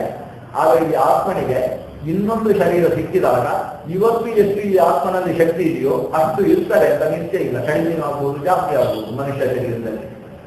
ಆದರೆ ದೇವತೆಗಳಲ್ಲಿ ಇಂದ್ರಾದಿ ದೇವತೆಗಳು ಅಷ್ಟೇ. ಇಂದ್ರನಲ್ಲಿ ಏನು ಶಕ್ತಿ ಇತ್ತು, ಇಂದ್ರ ಅರ್ಜುನನಾಗಿ ಹುಟ್ಟಿದಾಗ ಆ ಶಕ್ತಿ ಇರಲಿಲ್ಲ. ಇಂದ್ರನಿಗೆ ಎಂಥ ಶಕ್ತಿ ಇದೆ ಅಂದ್ರೆ ಅವನು ಅರ್ಜುನನಾಗಿ ಹುಟ್ಟಿದಾಗ ಅರ್ಜುನನಿಗೆ ದುಃಖವಾದ ಇಂದ್ರಿಯರಿಗೂ ದುಃಖವಾಗ್ತದೆ, ಅರ್ಜುನನಿಗೆ ಆನಂದವಾದ ಇಂದ್ರಿಯರಿಗೂ ಆನಂದವಾಗುತ್ತೆ. ಆದರೆ ಇಲ್ಲಿ ಇಂದ್ರನಿಗೆ ಸುಖವಾದರೆ ಅರ್ಜುನನಿಗೆ ಸುಖವಾಗುವುದಿಲ್ಲ, ಇಂದ್ರನಿಗೆ ದುಃಖವಾದರೆ ಅರ್ಜುನನಿಗೆ ದುಃಖವಾಗುವುದಿಲ್ಲ. ವಸ್ತುತಃ ಅಂಶಾಂಶಗಳೇ ಹೋದಾದರೂ ಇಲ್ಲಿ ಅಂಶದಲ್ಲಿ ಆಗತಕ್ಕಂಥದ್ದು ಅಂಶಿಗೆ ಅನುಭವಕ್ಕೆ ಬರ್ತದೆ, ಆದರೆ ಅಂಶಿಯಲ್ಲಿ ಆಗತಕ್ಕಂಥದ್ದು ಅಂಶಕ್ಕೆ ಅನುಭವಕ್ಕೆ ಬರುವುದಿಲ್ಲ. ಯಾಕಂದ್ರೆ ಅದನ್ನೇ ನಾವು ಹ್ರಾಸ ಅಂತ ಕರೀತೀವಿ. ಮೂಲ ರೂಪದಲ್ಲಿದ್ದ ಶಕ್ತಿ ಅವತಾರ ರೂಪದಲ್ಲಿ ಇರುವುದಿಲ್ಲ. ಇದು ಎಲ್ಲಿಯ ತನಕ ಇದೆ? ಬ್ರಹ್ಮನ ತನಕ ಇಲ್ಲ. ಈ ಪರಶುಕ್ಲಕ್ಕಿಂತ ಕೆಳಗಿನ ಅಂದ್ರೆ ಗರುಡದೇಶ ರುದ್ರರ ತನಕವೂ ಈ ಪರಿಸ್ಥಿತಿ ಇದೆ. ರುದ್ರನಿಗೆ ಏನು ಅಸಾಧಾರಣವಾದಂತಹ ಶಕ್ತಿ ಇದೆ, ಆ ಶಕ್ತಿ ರುದ್ರ ತಾನು ಅವತಾರ ಎತ್ತಿ ಅಶ್ವತ್ಥಾಮನಾಗಿ ಅವತರಿಸಿದಾಗ ಅಥವಾ ದೂರ್ವಾಸನಾಗಿ ಅವತರಿಸಿದಾಗ ಅವರಿಗೆ ಆ ಶಕ್ತಿ ಇರುವುದಿಲ್ಲ. ಅವತಾರ ರೂಪದಲ್ಲಿ ಮೂಲ ರೂಪದ ಶಕ್ತಿ ಇರುವುದಿಲ್ಲ. ಇದನ್ನು ಹ್ರಾಸ ಅಂತ ಕರೀತೇವೆ. ಅವರೆಲ್ಲ ಕ್ಷಿತರು, ಮೂಲದಿಂದ ಕ್ಷಿತಿ ಇದೆ ಅವರಿಗೆ. ಕ್ಷಿ ಅಂದ್ರೆ ಕೆಳಗೆ ಇಳಿಯತಕ್ಕಂಥದ್ದಿದೆ. ಆದರೆ ಪ್ರಾಣದೇವನಿಗೆ ಹಾಗಲ್ಲ. ಮೂಲದಲ್ಲೆಷ್ಟೋ ಅವತಾರದಲ್ಲೂ ಅಷ್ಟೇ. ಇತ್ಥ ಅಂತ ಹೇಳುತ್ತೆ ಪ್ರಾಣಾಗ್ನಿ ಸೂಕ್ತ ಹೇಳ್ತದೆ. ಬಳಿತ್ಥಾಷೆ ಇತ್ಥ ಅಂದ್ರೇನು? ಅಲ್ಲಿ ಎಷ್ಟೋ ಇಲ್ಲಿ ಅಷ್ಟೇ. ಇತ್ತಮೇವ ವೇದದಲ್ಲಿ ಇತ್ಥ ಅಂದ್ರೆ ಇತ್ತಮೇವ ಅಂತ ಹಾಗೆ ಏನು ವ್ಯತ್ಯಾಸ ಇಲ್ಲ. ಬಟ್ ತದ್ದೇವ ನಿಹಿತಂ ದೇವಸ್ಯ ಧರ್ಮೋ ಮಹತ್. ಆ ಮೂಲ ರೂಪದಲ್ಲಿ ಎಷ್ಟೋ ಇತ್ತಮೇವ ನಿಹಿತ. ಮೂಲ ರೂಪದಲ್ಲಿದ್ದಷ್ಟೇ ಅವತಾರ ರೂಪದಲ್ಲೂ ಇದೆ ಅಂತಾದ್ರೆ ಅದು ಒಂದು ಬ್ರಹ್ಮದೇವರು, ಇಲ್ಲ ವಾಯುದೇವರು, ಇಲ್ಲ ಅವರ ಪತ್ನಿಯರು, ಇಲ್ಲ ಅವರಿಗಿಂತ ಮೇಲಿನ ದೇವಿ ಅಥವಾ ದೇವ ಅನ್ನಿಸಿದಂತಹ ಲಕ್ಷ್ಮೀನಾರಾಯಣರು. ಇವರಲ್ಲಿ ಮೂಲದಲ್ಲಿ ಎಷ್ಟು ಅವತಾರದಲ್ಲಿ ಅಷ್ಟೇ ಇದೆ. ಆದ್ರಿಂದ ನಾವು ಅಕ್ಷಿತ ಅಂತ ಕರೆದ್ರೆ ಬ್ರಹ್ಮವಾಯುಗಳು, ಲಕ್ಷ್ಮೀನಾರಾಯಣರನ್ನು ಅಕ್ಷಿತ ಅಂತ ಕರೆಯುವುದು ಒಂದು ಪ್ರಸಿದ್ಧ ಗೊತ್ತೇ ಇದೆ ನಮಗೆ. ನಂತರದಲ್ಲಿ ಏನಾದರೂ ಅಕ್ಷಿತ ಅಂತ ವ್ಯವಹರಿಸಿದ್ರೆ ಅದಕ್ಕೆ ಬ್ರಹ್ಮವಾಯುಗಳು ಅಂತ ಅರ್ಥ ಮಾಡಲಿ. ಇಲ್ಲ ಅವರ ಪತ್ನಿಯರು, ಆಗ ಅಕ್ಷಿತ ಅಂತ ಹೇಳ್ತಾರೆ. ನಮ್ಮ ಅದೃಷ್ಟ ಏನಂದ್ರೆ ಯಾವ ಹೆಣ್ಣು ಮಕ್ಕಳಿಗೆ ಅಕ್ಷಿತಾ ಅಂತ ಹೆಸರಿರುವುದಿಲ್ಲ, ಅಕ್ಷತಾ ಅಂತ ಹೆಸರಿರ್ತಾರೆ. ಅವ್ರು ಈ ಬಿಟ್ಬಿಟ್ಟೆ ಅದು ಅರ್ಥವೇ. ಅಕ್ಷಿತಾ ಅನ್ನೋದಕ್ಕೆ ಆಚಾರ್ಯರು ಅರ್ಥ ಹೇಳುವಾಗ ಹೇಳ್ತಾರೆ ಉಪನಿಷತ್ ಭಾಷೆಯಲ್ಲಿ, ಅಕ್ಷತಾ ದೇವ ಅಕ್ಷಿತ. ಅಕ್ಷರವೇ ಅಕ್ಷಿತರು. ವಿಶೇಷ ಏನು? ಅಕ್ಷರ ಅಂದ್ರೆ ಕ್ಷತಿ ಇಲ್ಲದೆ ಇದ್ದವಳು ಅಂತ ಅರ್ಥ. ಪೆಟ್ಟು ಬೀಳದೆ ಇದ್ದವಳು, ತೊಂದರೆಗೆ ಒಳಗಾಗದವಳು ಅಂತ ಅಕ್ಷರ ಶಬ್ದದ ಅರ್ಥ. ಅಕ್ಷಿತ ಅಂದ್ರೆ ಏನು ಎಂದೆಂದೂ ಪೆಟ್ಟು ಬೀಳದೆ ಇದ್ದವಳು ಅಂತ ಅಕ್ಷಿತ ಅನ್ನೋದಕ್ಕೆ ಅರ್ಥ. ಅಕಾರ ಹೋಗಿ ಇಕಾರವನ್ನು ಬಿಟ್ಟು ಅರ್ಥ ಆಗ್ತದೆ ನೋಡಿ. ಹರ ಮತ್ತು ಹರಿ ಇಲ್ವಾ? ಏನು ಆ ರೀತಿ ಹಾಕಿದ್ದಷ್ಟೇ. ಹರ ಅಂದ್ರೆ ಅರ್ಥ ಏನು? ತೆಗೊಂಡು ಹೋಗುವ ಅಂತ ಅರ್ಥ. ಹರದಿಗೆ ಹರ, ಅಪಹರಣ ಮಾಡುವ. ಏನನ್ನ ಅಪಹರಣ ಮಾಡ್ತಾನೆ? ಪ್ರಾಣವನ್ನ ಅಪಹರಿಸ್ತಾನೆ. ಸಂಹಾರಕರ್ತ ಅಂತ ಹರ ಅಂದ್ರೆ ಅಪಹರಿಸುವುದು. ಪ್ರಾಣಾನ್ ಹರತಿ ಇತಿ ಹರ. ಹರಿ ಅಂದ್ರೆ ಏನು? ಹರತಿಗೆ ಹರಿ ಅಷ್ಟೇ. ಹರಿ ಅಂದ್ರೆ ಕಳ್ಳ ಅಂದ್ರೆ ಅರ್ಥ. ಹರಿ ಅಂದ್ರೆ ಸಂಸ್ಕೃತದಲ್ಲಿ ಕೋಶದಲ್ಲಿ ನೋಡಿದ್ರೆ ಮೊದಲು ಅರ್ಥ ಕಳ್ಳ ಅಂತೇಳಿ. ಆಮೇಲೆ ಹರಿ ಅಂದ್ರೆ ಬಟ್ಟೆಯನ್ನು ಹರಿ ಇದೆ, ಅವೆಲ್ಲ ಹರಿ ಅಂತ. ಈ ಹರಿ ಅಂದ್ರೆ ನೀರು ಹರಿಯುವುದು, ಅದು ಅರ್ಥವೇ. ಸಂಸ್ಕೃತದಲ್ಲಿ ಹರಣ ಅಂದ್ರೆ ನೀರು ಹರಿಯುವುದಕ್ಕೂ ಹರಣ ಅಂತ ಹೇಳಿದ್ರು, ಬಟ್ಟೆ ಹರಿಯುವುದಕ್ಕೂ ಹರಣ ಅಂತ ಹೇಳಿದ್ರು. ಆಮೇಲೆ ಹರಿ ಅಂದ್ರೆ ಮಂಗ, ಯಾಕಂದ್ರೆ ಸಿಕ್ಕಿದ್ದೆಲ್ಲ ಅಪಹರಿಸುವಂತದ್ದು. ಆಮೇಲೆ ಹರಿ ಅಂದ್ರೆ ಸಿಂಹ, ಹರಿ ಅಂದ್ರೆ ನರಸಿಂಹ ಅಂತ ಅರ್ಥ. ಹರಿ ಅಂದ್ರೆ ಸೂರ್ಯ ಆಕಾಶದಲ್ಲಿ ಹರಿಯುವ, ಕತ್ತಲೆಯನ್ನು ಹರಿಯುವ ಅಂತ ಹರಿ ಅನ್ನೋದಕ್ಕೆ ಕೊನೆಗೆ ನಾರಾಯಣ ಅಂತ ಕೋಟರು ಬರ್ತಿರ್ತಾರೆ. ಅಂದ್ರೆ ಪ್ರಸಿದ್ಧವಾದನ್ನು ಕೊನೆಗೆ ಬರೀಬೇಕು ಅನ್ನೋದು ಅನೇಕ ಅರ್ಥಗಳಿದ್ದಾವೆ. ಆದ್ರೆ ಹರ ಮತ್ತು ಹರಿ ಅಂದ್ರೆ ವಾಸ್ತವಿಕವಾಗಿ ಎರಡು ಒಂದೇ ಅರ್ಥ. ಆದ್ರೆ ಆ ಹೋಗಿ ಈ ಬಂದದ್ದಕ್ಕೆ ಭಾರಿ ಅರ್ಥ ಇದೆ. ತೃತೀಯೋತಿಶಯೇ ಅಂತ ಒಂದು ಸೂತ್ರ ಇದೆ. ಆ ಸೂತ್ರ ಹೇಳ್ತದೆ, ಈ ಅಕ್ಷರದ ಮೊದಲು ಅದರ ಮೂರನೆಯದ್ದು ಬಲದಿದ್ದಾದ್ರೆ ಅದು ಅತಿಶಯವಾದನ್ನು ಹೇಳ್ತದೆ. ಹರತಿ ಅಂದ್ರೆ ಅಪಹರಿಸ್ತಾನೆ ಪ್ರಾಣವನ್ನು, ಹರಿ ಅಂದ್ರೆ ಹರಣ ಪ್ರಾಣವನ್ನು ಅಪಹರಿಸ್ತಾನೆ. ಹರತಿ ಸರ್ವವಿಧಿ ಹರಿ, ಆ ಅತಿಶಯ ಅನ್ನೋದು ಸಿಕ್ಕಿದೆ. ಹರ ಪ್ರಾಣ ಹರತಿ. ಹರ ಅವನಿಗೆ ಕೆಳಗಿನವರೆಲ್ಲ ಪ್ರಾಣ ಹರಣ ಮಾಡಿದರೆ ಆ ಹರಣ ಪ್ರಾಣ ಮೃತ್ಯುವ ಮೃತ್ಯಂ ನಮಾಮಿ ಅಂತ ಮೃತ್ಯುಂಗೂ ಮೃತ್ಯುವಾಗಿ ನಿಂತು ಆ ಭಗವಂತ ಹರತ್ಯಾತಿ ಹರತಿ ಪ್ರಾಣ ಇದು ಹರಿಹಿ, ಆ ಅತಿಶಯಾರ್ಥದಲ್ಲಿ ತೃತೀಯ ಬರ್ತದೆ. ಅಲ್ಲಿ ಅಕ್ಷತ ಅನ್ನುವುದಕ್ಕೆ ಎಷ್ಟು ಅರ್ಥ ನಮ್ಗೆ ಗೊತ್ತಿದೆಯೋ ಅದಕ್ಕೆ 8,000 ಅಂತ ಮಾಡಿದರೆ ಏನರ್ಥೋ ಅದು ಅಕ್ಷಿತ ಅನ್ನೋದರ ಅರ್ಥ. ಹೇ ಅಕ್ಷಿತ, ಯಾವ ರೂಪದಲ್ಲೂ ಕೂಡ ನಿನ್ನ ಶಕ್ತಿ ಹ್ರಾಸವಾಗದೇ ಇರತಕ್ಕಂತಹ ಭಗವಂತನೇ. ತತ್ರ ಆ ಅಕ್ಷಿತ ಪವಮಾನ, ಅಂತಹ ಪವಮಾನನೇ ತತ್ರ ಅಮೃತ ಕೃತಿ. ಅಂತಹ ಆ ಪ್ರದೇಶದಲ್ಲಿ ಎಲ್ಲಿ ಸರ್ ಅನ್ನೋದಿದೆಯೋ, ಅಜಸ್ರ ಜ್ಯೋತಿ ಅನ್ನೋದಿದೆಯೋ ಅಲ್ಲಿ ನನ್ನನ್ನು ಅಮೃತನನ್ನಾಗಿ ನಿಲ್ಲಿಸು. ಇಂದ್ರ ಎಂದು ಪರೀಕ್ಷ. ಅಲ್ಲಿ ಭಗವಂತನ ಹತ್ರ ನನ್ನನ್ನು ಕ್ಷಮಿಸು ಅಂತ ಪ್ರಾರ್ಥನೆ. ಯತ್ರ ಮುಖಾಮಂ ಚರಣಂ ತಿರುನಾಕೆ ಪೃಥಿವೇ ದಿವಃ ಲೋಕ ಯತ್ರ ಜ್ಯೋತಿಷ್ಮಂತ ತತ್ಪ್ರಮಾನ್ ಅಮೃತಂ ಪೃಥೀಂದ್ರ ಎಂದೋ ಪರಿಶ್ರಮ. ಇಂದ್ರ ಎಂದೋ ಪರಿಶ್ರಮ. ಇದು ಇಂದ್ರ ಅಂದ್ರೆ ಇದಂ, ಇಲ್ಲಿ ಇಂದ್ರ ಶಬ್ದ ಒಂದೊಂದು ಸಲ ಇಂದ್ರ ಅಂದಾಗ ಒಂದೊಂದು ಅರ್ಥ ನೋಡೋಣ ಅಂತ ಅಷ್ಟೇ. ಒಟ್ಟಿಗೆ ಅವಸರದಲ್ಲಿ ನೋಡ್ತೇನೆ ಒಂದೊಂದು ಸಲ ಇಂದ್ರ ಶಬ್ದಕ್ಕೆ ಬಹಳಷ್ಟು ಅರ್ಥ ಇದೆ. ಅದರಲ್ಲಿ ಐತರೇಯೋಪನಿಷತ್ತು ಇಂದ್ರ ಶಬ್ದಕ್ಕೆ ಅರ್ಥ ಹೇಳುವಾಗ ಅದು ಇಂದ್ರ ಶಬ್ದ ಅಲ್ಲ, ಇದಂದ್ರ ಶಬ್ದ ಅಂತ ಅದಕ್ಕೆ ಅರ್ಥ ಹೇಳ್ತಾರೆ ಐತರೇಯೋಪನಿಷತ್ತು. ತಸ್ಮಾತ್ ಇದಂದ್ರಂ ಸಂತಂ ಇಂದ್ರ ಇತ್ಯಾಗಕ್ಷತೆ ಭಾಗವೋಕ್ಷೇಣ ಪರೋಕ್ಷ ಪ್ರಿಯ ಯುಗಹಿ ದೇವಾ ಪ್ರತ್ಯಕ್ಷ ತ್ರಿಷಃ ಅಂತ ಐತರೇಯೋಪನಿಷತ್ತಿನ ಒಂದು ಮಾತು. ಇನ್ನು ಇದಂದ್ರ ಅಂತ, ಇದಂದ್ರ ಅಂದ್ರೆ ಕಂಡದ್ದರ ಮೇಲೆ ಹರಿಹಾಯುವ ಅಂತ ಈ ಶಬ್ದದ ಕಂಡ್ರೆ ಸಾಕು ಹಾರಿ ಬಿಡು. ಯಾವುದು ಇಂದ್ರಿಯಗಳೆಲ್ಲ ಆ ಕೆಲಸ ಮಾಡ್ತಾರೆ. ಅದಕ್ಕೆ ಕಂಡ್ರೆ ಸಾಕು, ಕಣ್ಣು ಕಂಡಿತೋ ಹೋಗಿ ಮುಟ್ಟಿ ಬಿಡೋಣ ಅಂತ ಮುಟ್ಟಿತು. ಕಿವಿ ಕೇಳಿಸಿಕೊಂಡಿತೋ ಕೇಳಿಸಿದ್ದರಿಂದ ಅಷ್ಟು ಮತ್ತೆ ಮತ್ತೆ ಅದನ್ನು ರೆಕಾರ್ಡ್ ಮಾಡಿಕೊಂಡ ರೆಕಾರ್ಡ್ ಮಾಡಿ ಮತ್ತೆ ಮತ್ತೆ ಕೇಳಿಸಿಕೊಳ್ತಾ ಇರುವ ಅದು ಅಲ್ಲೇ ಹಾಕು. ಆಮೇಲೆ ಚರ್ಮ ಮುಟ್ಟಿದ್ದ ಓದ್ಕೋಣ ಅಂತ ಅದನ್ನು ಹೋಗುತ್ತೆ. ಅದು ಮುಟ್ಟುವಿಕೆಯಲ್ಲೇ ಆ ವಿಷಯದಲ್ಲಿ ಪ್ರವೃತ್ತಿ ಆಗ್ತದೆ. ನಾಲಿಗೆ ಬಿಟ್ಟಿಸಿಕೊಂಡಿತು ಒಂದು ವೇಳೆ ನಾಲ್ಕು ಹಾಕೊಳ್ಳೋಣ ಅಂತ ಮತ್ತೆ ಹಾಕಿಸಿಕೊಳ್ಳುತ್ತೆ. ಇದು ಇದಂ ದ್ರ. ಇದಂ ಅನ್ನೋದು ನಪುಂಸಕಲಿಂಗದ ಶಬ್ದ. ವಿಷಯ ಪದಾರ್ಥಗಳನ್ನು ಹೇಳುತ್ತೇವೆ. ವಿಷಯ ಪದಾರ್ಥಗಳಲ್ಲಿ ದ್ರವಣಶೀಲವಾದದ್ದಕ್ಕೆ ಇದಂದ್ರ ಅಂದ್ರೆ ವಿಷಯ ಪದಾರ್ಥಗಳಲ್ಲಿ ನುಗ್ಗುವ ಇಂದ್ರಿಯಗಳನ್ನು ಇದಂದ್ರ ಅಂತ ಕರೀತಾರೆ ಇಂದ್ರಿಯಗಳಿಗೆ. ಅದರಿಂದ ಇಂದ್ರಿಯಗಳಿಗೆ ಇಂದ್ರಿಯ ಅಂತ ಹೆಸರು ಬಂದದ್ದೇ ಈ ಇಂದ್ರದಿಂದ, ಇದಂದ್ರದಿಂದ ಅದಕ್ಕೆ ಇಂದ್ರಿಯ ಅಂತ ಹೆಸರು ಬಂದದ್ದು. ಆದರೆ ಒಂದು ವಿಷಯ ತಿಳ್ಕೊಳ್ಬೇಕು, ಇಂದ್ರಿಯಗಳೆಲ್ಲ ಜಡಗಳು, ಇಂದ್ರಿಯಗಳು ಚೇತನಗಳಲ್ಲ. ಅಚೇತನವಾದ ಇಂದ್ರಿಯ ವಿಷಯ ಪದಾರ್ಥದಲ್ಲಿ ತಾನಾಗಿ ಮುನ್ನುಗ್ಗಿ ಹಾರಿ ಬೀಳುವುದಕ್ಕೆ ಸಾಧ್ಯ ಇದೆಯಾ? ಅತೀಂದ್ರಿಯಕ್ಕೆ ಇಂತಹ ಶಕ್ತಿ ಇಲ್ಲ. ಹಾಗಾದ್ರೆ ಅತೀಂದ್ರಿಯವಾದ ಇಂದ್ರಿಯ ಯಾಕೆ ಇನ್ನೊಂದರಲ್ಲಿ ಬಿತ್ತು? ಅದು ಒಳ್ಳೆಯ ವಿಷಯದಲ್ಲೂ ಬೀಳ್ಬೋದು, ಕೆಟ್ಟ ವಿಷಯದಲ್ಲೂ ಬೀಳ್ಬೋದು. ಯಾಕೆ ಬಿತ್ತು? ಬೀಳಿಸುವ ಒಬ್ಬ ಇದ್ದಾನೆ. ಆ ಬೀಳಿಸುವ ದೇವರನ್ನೇ ಇಂದ್ರ. ಇದಂದ್ರ ಇದಂ ದ್ರಾವಯತಿ ವಿಷಯೇಷು ಇದಂದ್ರ ಅಂದ್ರೆ ಈ ಇದಂ ವಿಷಯಗಳಲ್ಲಿ ಈ ಇಂದ್ರಿಯಗಳನ್ನು ಯಾರು ಬೀಳಿಸುತ್ತಾನೋ ಅವನಿಗೆ ಇದಂದ್ರ ಅಂತ ಹೆಸರು. ಯಾರು ಇಂದ್ರಿಯಗಳನ್ನು ವಿಷಯಗಳಲ್ಲಿ ಬೀಳಿಸುವವ ಅವನೇ ಇಂದ್ರ. ಅಂದ್ರೆ ಇಂದ್ರನಿಗೆ ಇಂದ್ರ ಅಂತ ಹೆಸರು ಬಂದದ್ದು ಇಂದ್ರಿಯಗಳನ್ನು ಬೀಳಿಸುವ ಕಾರಣದಿಂದ, ಅಥವಾ ಇಂದ್ರಿಯಗಳಿಗೆ ಇಂದ್ರಿಯ ಅಂತ ಹೆಸರು ಬಂದದ್ದೇ ಈ ಇಂದ್ರಿಯಗಳನ್ನು ಬೀಳಿಸುವುದೇ ಅವನ ಕೆಲಸ ಆಗಬೇಕು. ಈ ಸಾಮಾನ್ಯ ಹೇಳುವುದಿದೆ ಇಂದ್ರನ ಕೆಲಸ ಏನು? ಚಿಕ್ಕ ಮಕ್ಕಳ ಹತ್ರ ಕೇಳಿದ್ರೆ ಇಂದ್ರ ಏನ್ ಮಾಡ್ತಾನೆ? ಕೆಲವು ಮಕ್ಕಳು ಹೇಳ್ತಾರೆ ಮಳೆ ಸುರಿಸ್ತಾನೆ. ಯಾಕಂದ್ರೆ ಅವ್ರಿಗೆ ಗೊತ್ತಿದೆ ಗೋವರ್ಧನ ಪರ್ವತ ಎತ್ತಿದೆ ಇಂದ್ರನ ಆವಾಸದಿಂದ, ಅದು ಗೊತ್ತಿದೆ. ಹಾಗಾಗಿ ಮಳೆ ಸುರಿಸುವುದು ಇಂದ್ರನ ಕೆಲಸ ಅಂತ ಕೆಲವು ಮಕ್ಕಳು ಹೇಳ್ತಾರೆ. ಇನ್ನು ಕೆಲವು ಮಕ್ಕಳು ಕುದುರೆ ಕದಿಯುವುದು ಅವನ ಕೆಲಸ ಅಂತ ಹೇಳ್ತಾರೆ. ಒಂದು 4 ಉಪನ್ಯಾಸ ಕೇಳಿದ್ರೆ ಇಂದ್ರ ಅಲ್ಲಿ ಸಗರನ ಹೋಗಿ ಅಲ್ಲಿ ಕುದುರೆ ಕಂತ, ಇಲ್ಲಿ ಯಾವ ಯುವರಾಜನ ಕೈಯಲ್ಲಿ ಅಲ್ಲಿ ಒಂದು ಕುದುರೆ ಕಂತ, ಅವನಿಗೆ ಕುದುರೆ ಕದಿಯುವುದು ಒಂದು ಕೆಲಸ. ಅಷ್ಟರ ಮೇಲೆ ಆಗ್ತಾ ಇದೆ ಅಂತ ಒಂದು ಕುದುರೆ ಕಟ್ಟು ಹೋಗ್ತಾನೆ ಇಂದ್ರ. ಕಾರಣ ಏನು?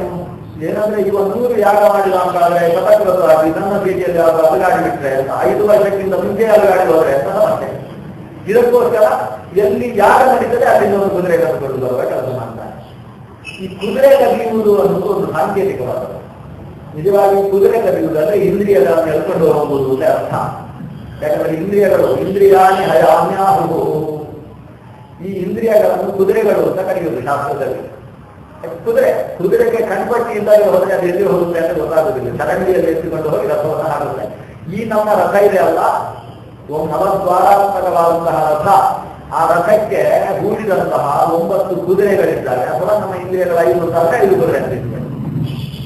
ಇಲ್ಲಿ 5 ಕುದುರೆಗಳಿದ್ದಾರೆ. ಈ 5 ಕುದುರೆಗಳು ಇಂದ್ರಿಯಗಳನ್ನು ಎಲ್ಕೊಂಡು ಹೋಗ್ತಾರೆ.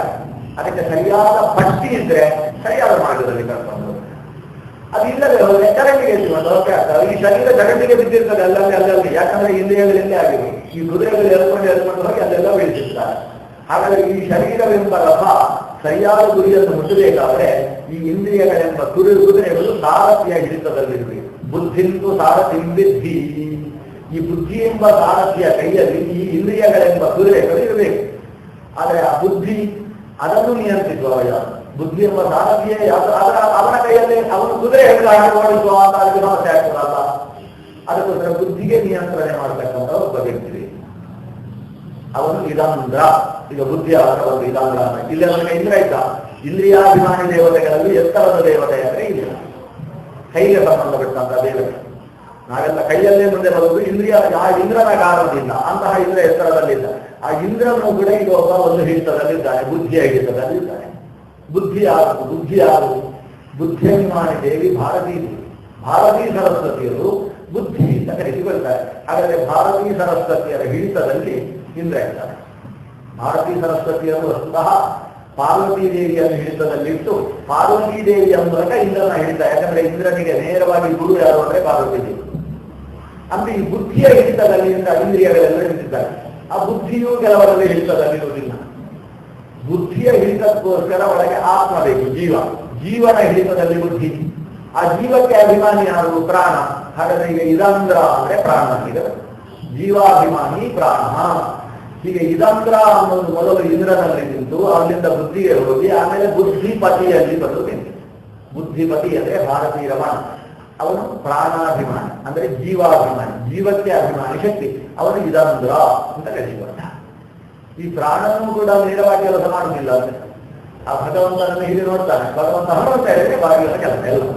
ಪ್ರತಿಯೊಂದು ಪ್ರಾಣ ಕೆಲಸ ಮಾಡಬೇಕಾದ್ರೂ ಕೂಡ ದೇವರನ್ನು ನೋಡುವುದು ಅಂತ ದೇವರು ಹೇಳ್ತಾರೆ. ಇಲ್ಲಿ ಕೆಲಸ ನಮ್ಮ ಕೆಲಸ ಎಲ್ಲ ಆಗಲ್ಲ. ಅವರು ಹೀಗೆ ಮಾಡು ಅಂತ ಹೇಳಿದ್ಮೇಲೆ ಅಂತ ಒಂದು ಸಲ ಹೇಳಿ ಆಮೇಲೆ ಅರ್ಥಾಗಲಿಲ್ಲ ಅಂತ ಕೇಳಿದ ಮೇಲೆ ಏನು ಅಂತ ಮತ್ತೊಂದು ಸಲ ಕೇಳಿ ಆಮೇಲೆ ಅವರು ಬರೆದು ಕೊಟ್ಟ ಮೇಲೆ ನಾವೆಲ್ಲ ಕೆಲಸ ಮಾಡೋದು. ಇನ್ನೊಂದು ಈ ಪ್ರಾಣ ಮತ್ತು ಭಗವಂತ ಆಗಲ್ಲ. ಭಗವಂತ ಒಳಗಿಂದ ಅಂದು ಬಂದ್ರೆ ಸಾಕು, ಈ ಪ್ರಾಣ ಬಿಟ್ಟು ಬರ್ತಾನೆ. ಹನುಮಂತ ದೇವ ಸುಂದರಕಾಂಡದಲ್ಲಿ ಲಂಕೆಗೆ ಹೋಗಿ ಏನೇನು ಮಾಡಿದ ರಾಮ ಹೇಳಿದ್ಮೇಲೆ ಏನಾದ್ರು. ಆದ್ರೆ ರಾಮ ಏನೇನು ಮಾಡಬೇಕಿತ್ತು ಅಂತ ಅವನ ಮನಸ್ಸಲ್ಲಿ ಅದನ್ನೆಲ್ಲ ಮೀಸಿಕೊಂಡು ಬರ್ತಾನೆ. ಅಲ್ಲಿ ರಾವಣ ಮಾಡಿದ ಅನ್ಯಾಯ ನೋಡಿ ಸಹಿಸ್ಲಿಕ್ಕೆ ಆಗಲಿಲ್ಲ, ಹೊರದು ಬಿಡ್ತೇನೆ ಅಂತ ಹೇಳುವಾಗ ಕೈ ಎತ್ತಿದವ ಹಾಗೆ ನಿಂತು ರಾಮನಿಗೆ ಬೇಸರ ಆಗ್ತದೆ, ಅದಕ್ಕೆ ಹೊಡೆಯಲ್ಲ ಅಂತ ಹೇಳಿ ಬರ್ತಾರೆ. ಆದ್ರೆ ರಾಮನ ಒಬ್ಬ ದೂತನವಲ್ಲ, ಆ ನಾಥನ ಮನಸ್ಸಾಗಿ ಹೇಗೆ ಕೆಲಸ ಮಾಡಬೇಕು ಅನ್ನೋದಕ್ಕೆ ಸ್ಪಷ್ಟ ದೃಷ್ಟಾಂತ ಪ್ರಾಣದೇವ. ಅದಕ್ಕೆ ಅವರು ಹೇಳಿಕೊಳ್ಳುವಾಗ ದಾಸೋಹಂ ಕೋಸಲೇಂದ್ರಸ್ಯ ಅಂತ ಹೇಳಿಕೊಳ್ಳುವುದು. ನಾನು ರಾಮದಾಸರಿದ್ದೇನೆ, ಶ್ರೀರಾಮದೂತಂ ಶಿರಸಾನಮಾಮಿ ಅಂತ ರಾಮದೂತಾನವನನ್ನು ಕರೆಯುವುದು ಅದಕ್ಕೋಸ್ಕರ. ಅಂತ ಪ್ರಾಣ ಭಗವಂತನ ಮನಸ್ಸಿಗೆ ಅನುಗುಣವಾಗಿ ಕೆಲಸ ಮಾಡುವುದು. ಹಾಗಾದ್ರೆ ಇದಂದ್ರ ಯಾರು? ಭಗವಂತ. ಸರ್ವೇಂದ್ರಿಯಾಭಿಮಾನಿಸ್ಥ ಮುಖ್ಯ ಪ್ರಾಣಸ್ಥ ವಿಷ್ಣುರಾಮ ಪ್ರೇರಿತ ಶ್ರೀಶ ವೃತ್ಯರ್ಥಂ ಕರಿಷ್ಯೇ ಕರ್ಮ ದಾಖಿಲಂ. ಹಾಗಾದ್ರೆ ಇಂದ್ರಿಯಾಭಿಮಾನಿ ದೇವತೆಗಳು ಅವರ ಒಳಗೆ ಇಂದ್ರನಿಗೆ ಪ್ರೇರಕನಾಗಿ, ಪ್ರಾಣನಿಗೆ ಪ್ರೇರಕನಾಗಿ ಭಗವಂತ. ಮುಖ್ಯ ಪ್ರಾಣಸ್ಥ ವಿಷ್ಣುನಾ ಪ್ರೇರಿತ.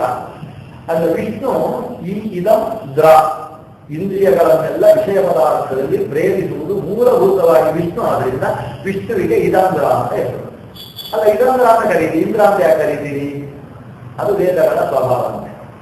ಶಬ್ದ ಹೇಗಿದೆಯೋ ಹಾಗೆ ಹೇಳಿದ್ರೆ ಜನರಿಗೆ ಸುಲಭವಾಗಿ ಅರ್ಥವಾಗ್ತದೆ. ಅದರಿಂದ ಸುಲಭವಾಗಿ ಅರ್ಥವಾದರೆ ವೇದವಾಗುವುದಿಲ್ಲ ಅನ್ನೋ ಒಂದು ಡಿಫಿನಿಟಿಯಿಂದ ವೇದ ಅದನ್ನು ಮುಚ್ಚಿ ಹೇಳ್ತದೆ.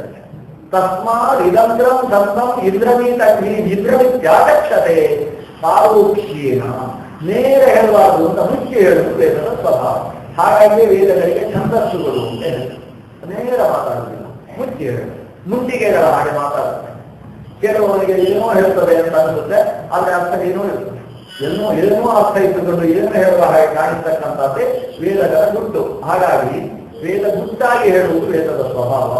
ಆದ್ರಿಂದ ಇದಂದ್ರ ಅನ್ನುವ ಸ್ಪಷ್ಟ ಅರ್ಥ ಆಗುವ ಶಬ್ದವನ್ನು ಇಂದ್ರ ಅಂತ ಅರ್ಥವಾಗಬೇಕು ಹಾಗೆ ಆಕಾರವನ್ನು ನುಂಗಿ ವೇದ ಹೇಳ್ತದೆ. ಯಾಕಂದರೆ ಪರೋಕ್ಷ ಪ್ರಿಯ ದೇವ ಪ್ರತ್ಯಕ್ಷ ವಿಷ.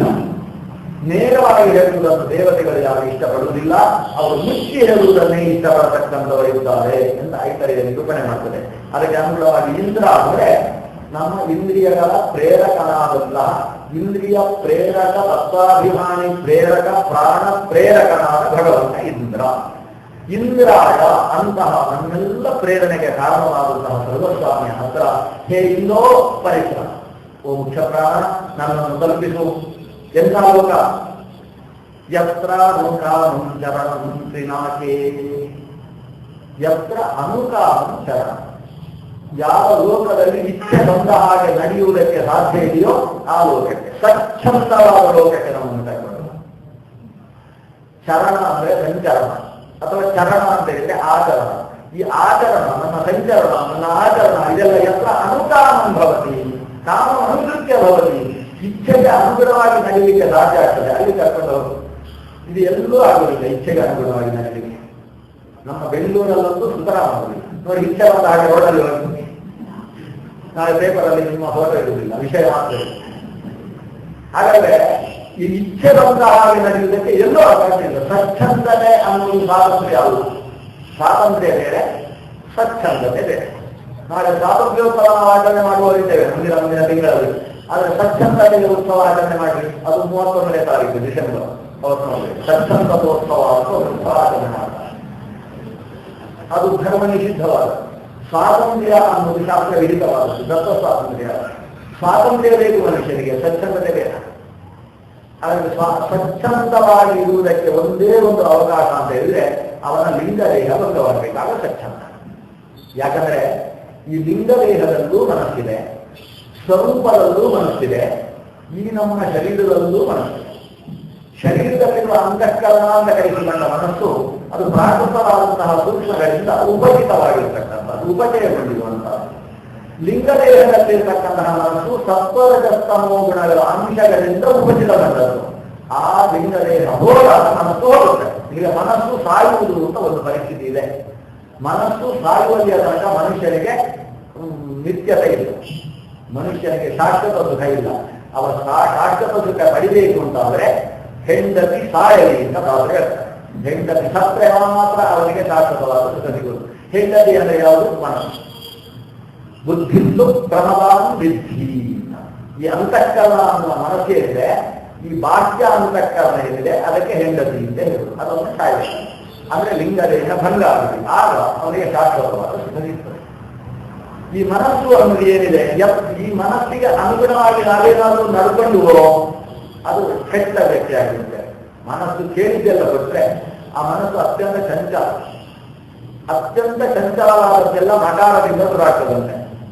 ಎಲ್ಲ ದುರಾದ್ರೆ ಅದೆಲ್ಲ ಚಂಚಲ ಇರ್ತದೆ. ಮನೋ ಮಧುಕರೋ ಮೇಘೋ ಮಾನಿನಿ ಮದನೋ ಮರುತು ಮಾ ಮದೋ ಭಕ್ಕಟೋ ಭಕ್ಷ್ಯೋ ಮಕಾರಾಹ ದಶ ಚಂಚಲಾಹ ಅಂತ ಸುಭಾಷಿತಕಾರ 10 ಹೇಳಿದ್ದಾರೆ. ಅದರಲ್ಲಿ ಮೊದಲನೇ ಸ್ಥಾನ ಕಟ್ಟದ್ದು ಯಾವುದಕ್ಕೆ? ಮನಃ.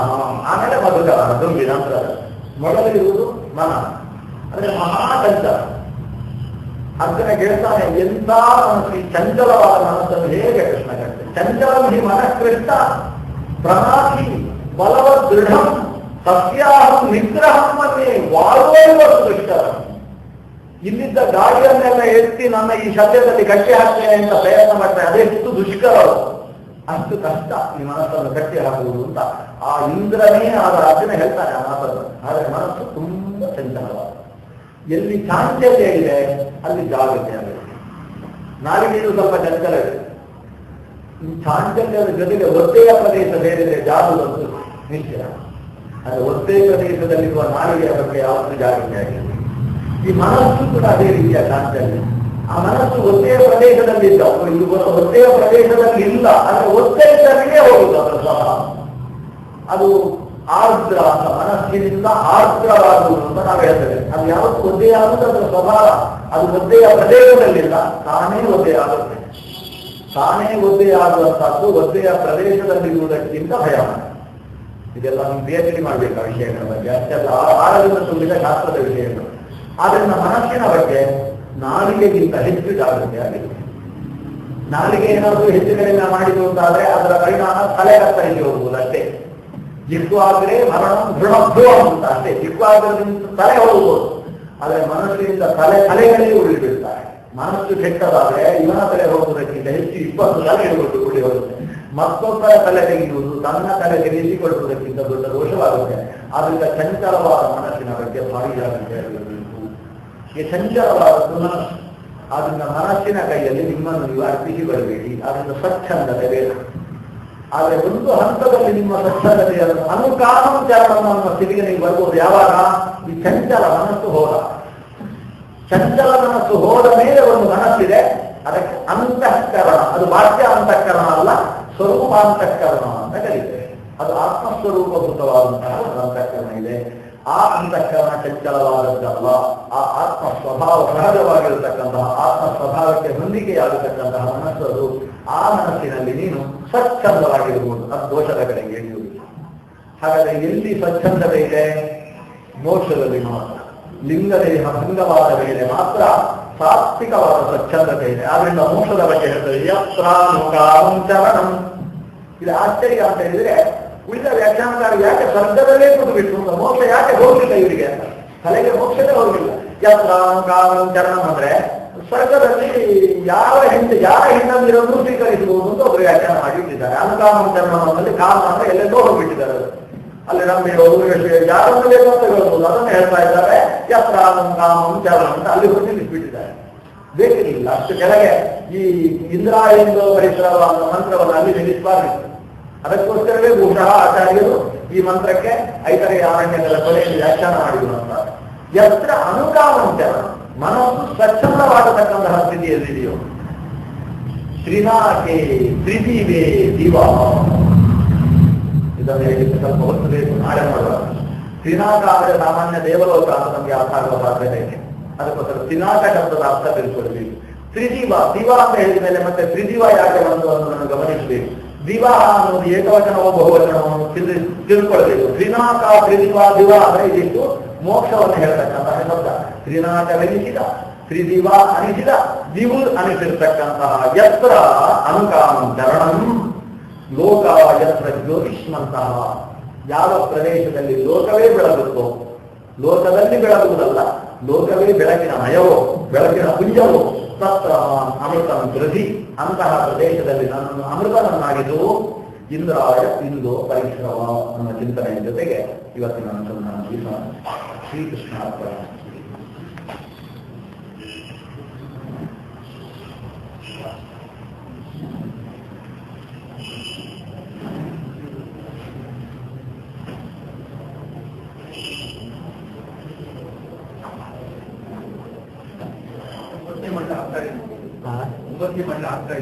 ಹೌದಾ? ಸರಿ, ಅದಕ್ಕೆ ಸರಿಯಾಗಿದೆ.